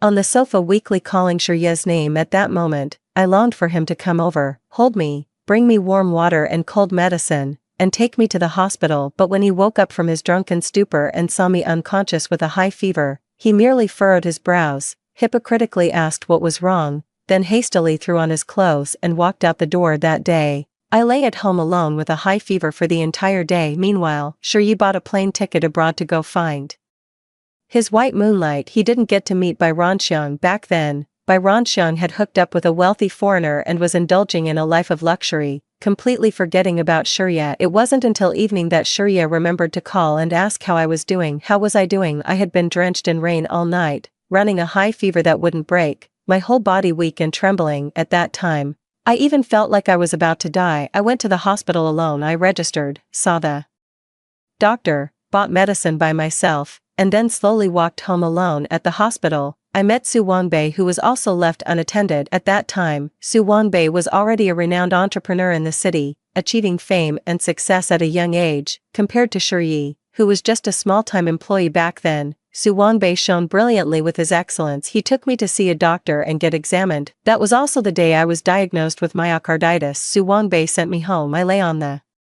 sofa feeling utterly miserable, shivering from cold. When Shiryi finally returned with a worried expression, trembling in discomfort, I begged Shiryi to pour me a glass of water, but Shiryi merely glanced indifferently at my medical report before giving me a disdainful look. It's just a minor illness, stop being so dramatic. In the end, he still didn't pour me that glass of water. The system's voice rang in my ears. All right, we'll do it your way. 3 days later, you will die at Shiryi's wedding. The cause of death is myocarditis caused by getting caught in the rain 3 years ago. I forced a smile, revealing an ugly grin. The first day has already passed. Only 2 days remain until the day I'm supposed to die. I want to make up for something. I picked up the phone and dialed that number. Su Wangbei's phone. Can you come find me? For the other end remained silent for a long time. I could hear heavy breathing, and mixed within it was Su Wangbei's uniquely hoarse voice. What's wrong? His voice was Heavy yet gentle, just like when we first met at the hospital. My tears couldn't be held back, breaking through my eyelids and sliding down my cheeks gradually. My crying grew louder and louder, from quiet sobs to loud, heart-wrenching wails. Su Wanbei never hung up, just softly repeating on the other end of the line, "Don't cry. Ever since Shi abandoned me and left with his white moonlight, I've been suppressing my emotions." But now, listening to Su Wanbei's heavy breathing on the other end of the phone, I let down my guard and cried my heart out. I don't even remember how long I cried until finally, with a hoarse voice, I asked again, "Su Wanbei, can you come find me?" The other side was completely silent. After about 2 or 3 seconds, Su Wanbei hung up the phone. A heavy weight suddenly pressed down on my heart. "Su Wanbei, do you not want to see me anymore either?" I suddenly feel like a child abandoned by the world. However, this isn't Su Wanbei's fault. Back then, I chose Shirya over him. Between the two, resolutely abandoning him, it's only natural that he resents me and refuses to see me. The night grew deeper, and the cold crept up my back like clinging maggots. Suddenly, I felt a sharp pain in my heart. I got up and coughed violently several times, the agony as if I had coughed out my very heart. Cough, cough, cough. I looked at my palm, where a pool of blood I had just coughed up lay. It seems the death method the system promised me has already begun to take effect. I will die from myocarditis at Shirya's wedding. I pulled a tissue from the nightstand and wiped away the bloodstain on my palm. Accidentally pressed the panda plushie beside me. "Don't cry, Ran Ran. Ye was wrong. Don't cry, Ran Ran. Ye was wrong." How ridiculous. In the end, the only thing that can accompany me is this panda plush toy. Shirya doesn't want me anymore. Su Wanbei doesn't want to see me either. I'm so pitiful. I smiled self-deprecatingly, turned over, and tried hard to fall asleep. In the middle of the night, around 4 or 5 o'clock, the wooden door suddenly creaked, and a low, hoarse voice sounded outside. "Gu Ran Ran, open the door. I know you're here." It was Su Wanbei's voice. A ray of sunlight suddenly emerged in the darkness. So, he was still willing to see me. I opened the door, and Su Wanye's face was right before my eyes. He was wearing a black scarf, his head covered in white snow. The streetlight behind cast a pale yellow halo. Su Wanbei's nose was red from the cold, yet he seemed utterly unfazed as he pulled me into a tight embrace. "Gu Ran Ran, I'm sorry. I'm late." Not late at all." Feeling the warmth in Su Wanbei's embrace, my nose tingled with emotion. My salvation has arrived. At the very least, he redeemed what little remained of my final 2 days. Su Wanbei is my only friend, if you could even call it that. The first time I saw him was on that night when I fainted from high fever,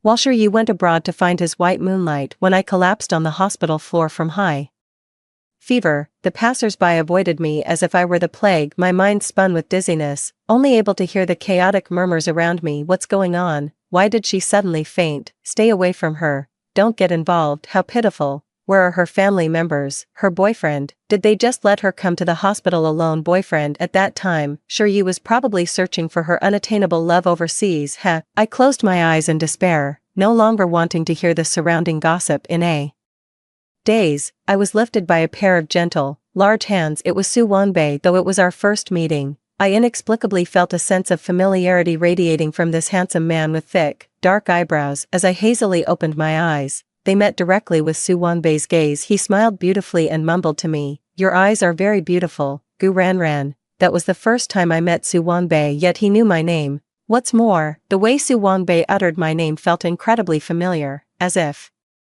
he had said it countless times before. Later, I once asked him how he knew my name at that time, but Su Wanbei just looked at me with a faint smile, saying nothing, yet I could clearly see deep, lingering affection in his eyes. That night, Su Wanbei took me to register, receive treatment, get medicine, and then sent me home. I could sense his tension from his tightly clenched hands and protruding veins. At the doorstep, Su Wanbei suddenly asked me, "Where's your boyfriend?" I was at a loss for words. I shook my head. Shiryu went to find his first love. Su Wanbei looked into my eyes and after a long pause said, "Actually, you could consider other people." I understand what he means, but my mission in this world is to conquer Shiryu. If I fail, I'll die. I have no other choice. Thinking about it now, perhaps Su Wanbei would have been much more suitable for me. From that day on, Su Wanbei and I exchanged contact information. I knew he seemed to harbor deep feelings for me, but I couldn't respond to him. I could only treat him as a friend. Through Su Wanbei's connections, I helped Shirya establish partnerships with many business contacts. It's fair to say that Su Wanbei played a pivotal role in Shirya's transformation from a penniless young man to a billionaire entrepreneur. He helped me unreservedly like that.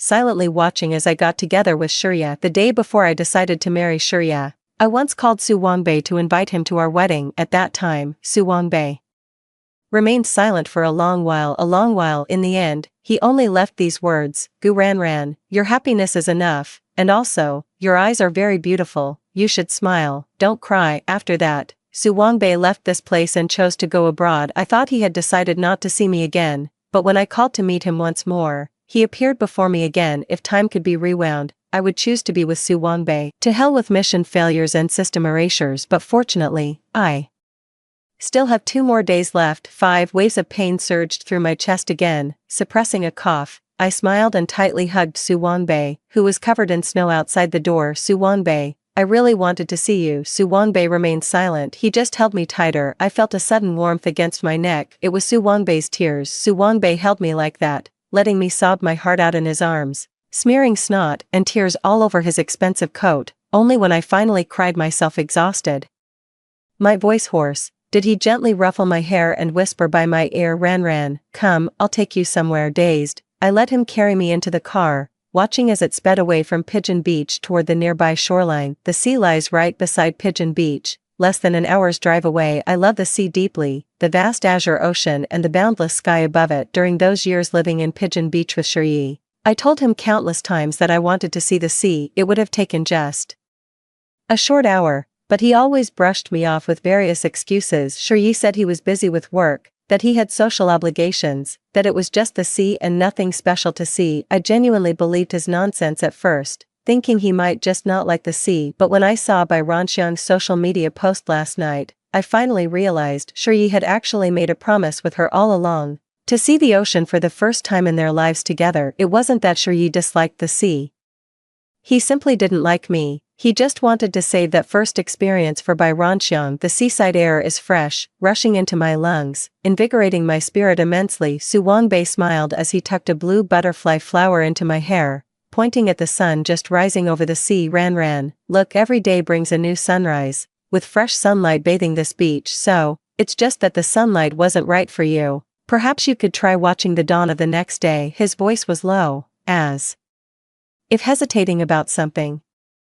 The man who once dominated the business world with maturity and steadiness now fidgeted awkwardly like a teenage boy. I suddenly raised my head and kissed his lips fiercely. But Su Wangbei, I no longer have the chance to choose. I'm going to die. I sighed inwardly, feeling a tearing pain in my chest. I kissed Su Wangbei's lips frantically, even biting his tongue until it bled. If possible, I'd like to sit here quietly with Su Wangbei, watching the sea until the end of time, but I can't. I'm out of time. As the sun set and night fell, Su Wangbei drove me back to the room at Pigeon Beach. He didn't leave that night. I was the one who made him stay. He hugged me tightly like a big fluffy dog, sleeping soundly. The moon hung high above the wall, frost covering the branches. My heart ached with throbbing pain. The system's voice chimed in at just the right moment. Host, tomorrow is Shurye's wedding. If you want to die at his wedding, then it's time to go. I sighed, clutching my throbbing chest. Su Wangya was still holding me tightly. He mumbled something indistinctly under his breath. Ran, don't go, don't leave. I smiled, a somewhat relieved smile. At least someone in this world still cares about me. But I must go. I don't want to die in Su Wangbei's arms, letting him watch as my body slowly turns cold. I hope in his eyes,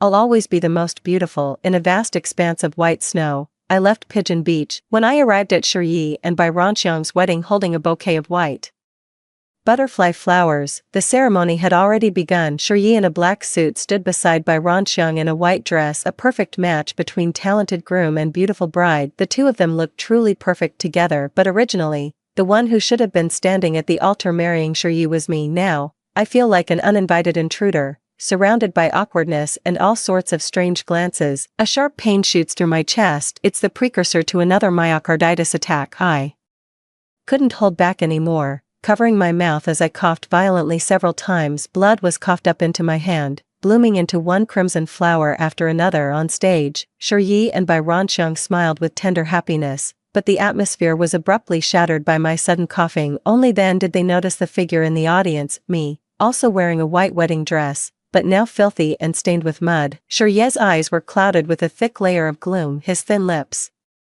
pressed into a straight line, his face frozen in a frosty expression as he gazed at me indifferently. Looking at my pale face, which stood in stark contrast to Bai Ranxiang's heavily made-up appearance on stage. Gu Ranran, what exactly do you want? His voice was icy and piercing. In the past, whenever he put on a stern face and spoke to me in this tone, I would carefully comfort him and cater to his every whim. Afraid of displeasing him, perhaps he thought he could still use the same old methods to deal with me. Gu Ranran, don't you understand yet? I never loved you. The only reason I'm with you is because you look like her. Sure, you walked down from the stage with a cold expression and came to my side.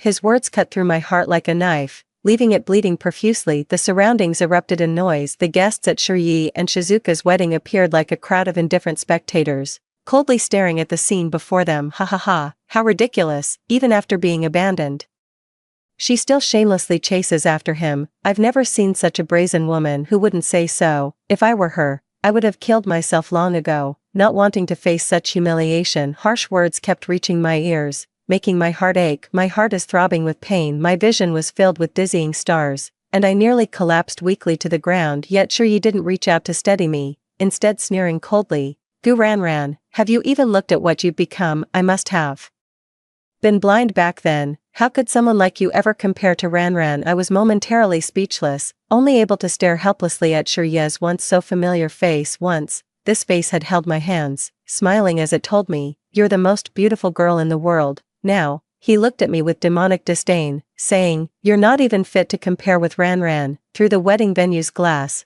I caught sight of my own reflection. At that moment, I felt a surge of astonishment. The reflection of my face in the glass had somehow become pale and haggard, with purple lips and disheveled hair, looking as weathered as a 40-year-old woman. But I'm only 27. Over these years, to help Shiyi rise step by step, I've hardly rested properly and rarely spent money on dressing myself up. Shiyi's face was full of disgust. But Shiyi, I became like this all for your sake. Once, I was also a flower-like girl. The wedding venue was filled with noise. The groom before me should have been my husband, but now I stand here like a sudden intruder, a beggar at a loss. Host, unfortunately, the death countdown has begun. 1 minute remaining. The system's icy, emotionless voice echoed in my ears. The last minute. I felt as if my heart was being tightly gripped by a hand, about to be crushed at any moment. Bai Ranxiang clung to Shiyi's arm, her white dress making her face appear even more radiant and charming, with a coquettish smile playing on her lips. 6. Compared to my haggard appearance, Bai Ranxiang was so beautiful she seemed otherworldly. She grabbed Shiyi's arm, feigning coquetry as she persuaded, oh, no, it's my fault. I shouldn't have come back to the country, shouldn't have disturbed you. And sis, as she spoke, teardrops formed on her face, her pitiful expression designed to tug at heartstrings. Shiyi's expression darkened further. He reached out to wipe the tears from Bai Ranxiang's face, then turned to glare coldly at me. Gu Ranran, what exactly do you want? Didn't I already say it? I'll transfer 3 million to your card as compensation. I opened my mouth, wanting to say something. 3 million, but Shiyi, do you really think I care? Unexpectedly, Shiyi waved his hand impatiently and signaled the security guards to drag me out. They roughly grabbed my dress and pulled my arms, their immense strength leaving several bruises on my skin. As I looked at Shiyi, my heart sank to the bottom. Gu Ranran, get out. Shiyi's face was full of anger as he yelled at me. He felt so unfamiliar, nothing like the Shiyi I remembered. Weren't you threatening to disappear? Weren't you going to kill yourself? Shiyi continued shouting. My heart felt like it was being split in two by a knife, the pain unbearable. Death countdown. The system's voice sounded. I'm going to die. 3. Shiyi shielded by Ranxiang behind him and pushed me out. 2. Go die already. Shiyi roared at me. My heart beat slower and slower, gradually stopping its pulse. 1. Like a butterfly whose life has faded, it stopped fluttering its dazzling wings and fell into a muddy patch of dust. In the last second, I struggled to open my eyes and looked in the direction of Pigeon Beach. I have completely lost hope in Shiyi, but I still want to see that person one more time, that man who was like a warm, big dog. I don't know if he'll come. Su Wangbei, if there's another chance, I'll definitely choose you. Gu Ranran. I saw a black car stop in front of me. Su Wangbei rushed out of the car with tears streaming down his face, holding me tightly, completely disregarding the pools of blood I was spitting out that stained his expensive coat. He still came. Su Wanbei, it seems he has never let me down. I closed my eyes and took my last breath, lying peacefully in Su Wanbei's arms, asleep like a fairy returning to a warm harbor. For some reason, after my death, my soul didn't immediately dissipate but instead hovered in midair, overlooking everything before me. The system's voice sounded. Since you're already here, You might as well stay to see the ending. There was a hint of regret in its voice. I nodded, watching the commotion below like a detached spectator. Because of my death, Shiryi and Bai Ronxiang's wedding naturally couldn't continue. After the guests had left, Shiryi stared blankly at my lifeless body in Su Wangbei's arms, his face turning ashen. He stood frozen for a long time, his lips parting slightly, but ultimately failing to utter a single word. Bai Ronxiang was also terrified by the scene.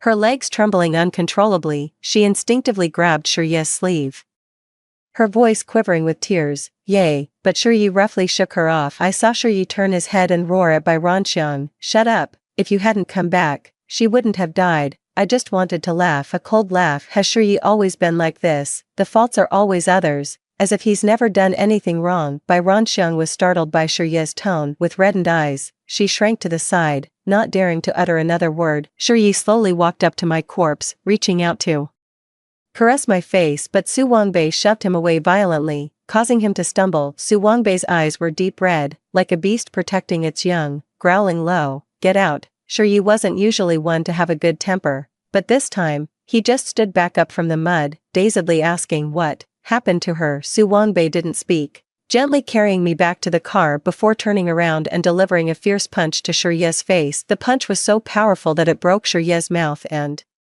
knocked out his 2 front teeth. "What's wrong, heh?" Su Wangbei kicked again, sending Shiryi sprawling to the ground. Myocarditis caused by getting caught in the rain. Did you know? When she went to the hospital alone and collapsed on the road with high fever, where were you? When she hid alone at Pigeon Beach, crying her heart out, where were you? Shiryi took punch after punch from Su Wangbei like a mindless fool. He didn't resist, just muttered in the mud. "Myocarditis, caught from the rain, where am I?"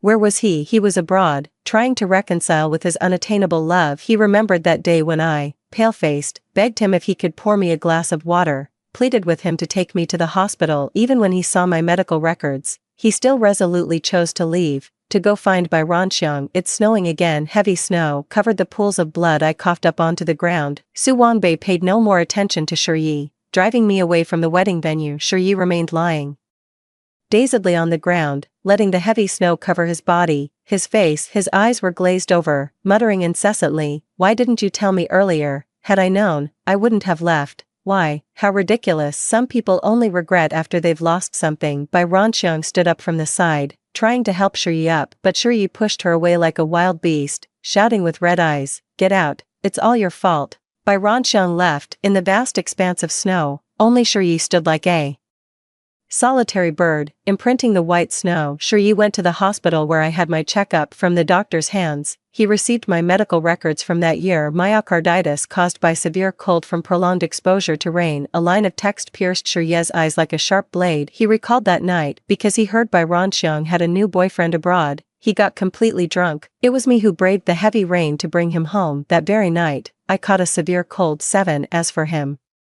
he resolutely went abroad to find Bai Ronxiang. Shiryi walked out of the hospital in a daze with red-rimmed eyes. He tightly clutched the medical report in his hand and took a taxi to Pigeon Beach. Coincidentally, the taxi he hailed was the same driver who had taken me to Pigeon Beach that day. On the way, the bored driver started recounting his experience of picking me up that day. Ah, that young girl looked so pitiful, still wearing her wedding dress, her eyes swollen from crying. What kind of scumbag would abandon such a wonderful young girl? The driver kept chattering the whole way, but Shiryi didn't respond a single word. The driver looked puzzled. "Don't you think so, young man? Young man, hey?" He turned around and saw Shiryi in the back seat, his face already streaked with tears. Shiryi came to Pigeon Beach and knocked on Aunt Lou's door next door, wanting to ask what I had been doing at Pigeon Beach during those 3 days, but Aunt Lou didn't say a word when she saw him, just slammed the door shut with a cold expression. Shiryi stood dumbfounded outside the door, hearing Aunt Lou's curse from inside. Scum. He opened the small house we once lived in, that tiny room 203, slept on the little bed we used to share,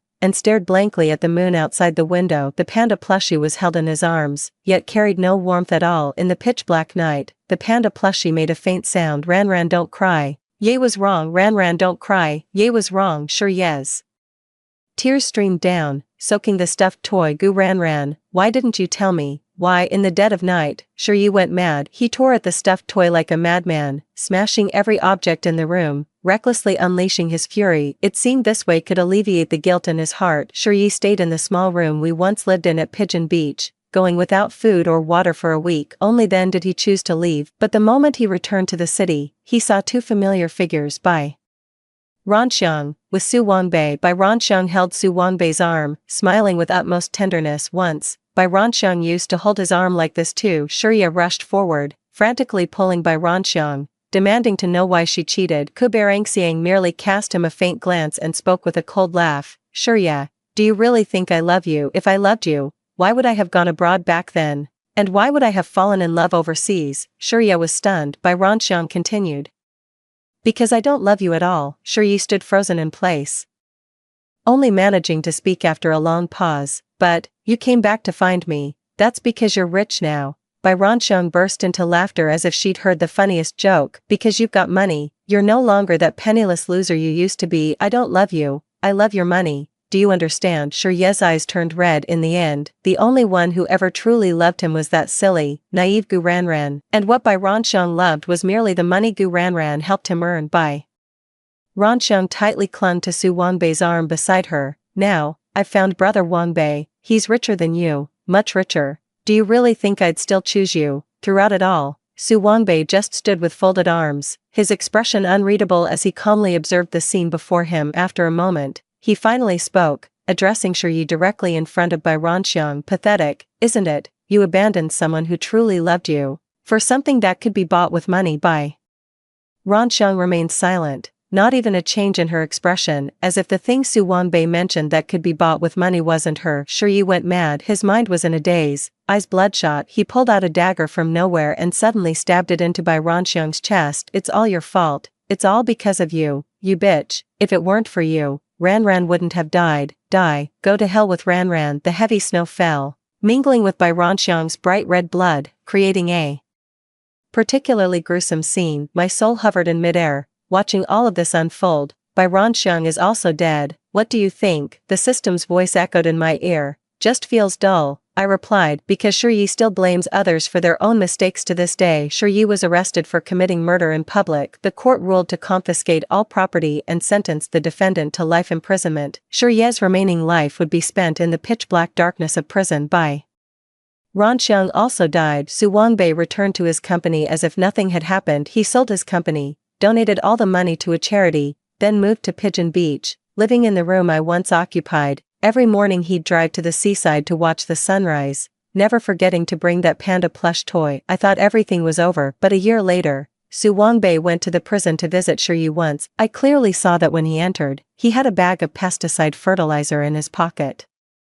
When he emerged, I saw a glistening tear streak down Su Wanbei's face. Gazing at the vast sky and pristine snow, he murmured softly, Ranran, I've avenged you. Shiria died in prison. The cause of death was food poisoning. When he died, he was still looking in the direction of Pigeon Beach. Everything is over, I whispered to the system. It's all over, right? Not yet, but the system responded to me like this. Let me show you what you were like 10 years ago, before you accepted the mission to pursue Yi. The system's cold voice rang out. Before I could answer, a dizzying flash of bright light appeared before my eyes. When I opened my eyes again, I found my soul outside the window of the hospital's intensive care unit. Inside the room, a much younger Su Wanbei sat dazed by the hospital bed, holding a photo with a haggard expression. In the photo were teenage versions of me and Su Wanbei. We were embracing each other, gazing at the vast sea before us, laughing freely. When did I ever take a photo with Su Wanbei? Could it be that we knew each other over a decade ago? My gaze skipped past Su Wanbei and landed on the figure lying on the hospital bed. That was clearly me in my younger days. I seemed to remember something. Everything from the past flashed before my eyes like a movie. Do you remember now? The system's voice echoed in my ears. Do you remember why Su Wanbei knew your name the first time he met you? Do you remember why Su Wanbei loved you so inexplicably? I remember now. Su Wanbei and I grew up together as a child. He pointed to the dazzling butterfly love's flowered diamond ring in the display case and told me he would give me one that big when he married me someday. We could have stayed together just like that, naturally getting married, having children, and growing old. But when I was 17, I got into a car accident and fell into a coma. It was during that coma that I accepted the system's mission to win over Shiyi. When I woke up again, I had already forgotten everything from my past. I forgot Su Wanbei, forgot Dai Lianhua, forgot our vows, with only one thought occupying my mind to pursue Yi, yet Su Wanbei still tried his best to pretend to be someone who had never known me, silently accompanying me, watching me hurt myself for Yi, watching me get hurt by Yi, crying bitterly on Pigeon Beach. Then, avenge me, Ran, open your eyes and look at me. In the hospital room, Su Wanbei, with tears in his eyes, gazed at my unconscious form and whispered, your eyes are so beautiful, I long to see them just one more time. Even in this spectral state,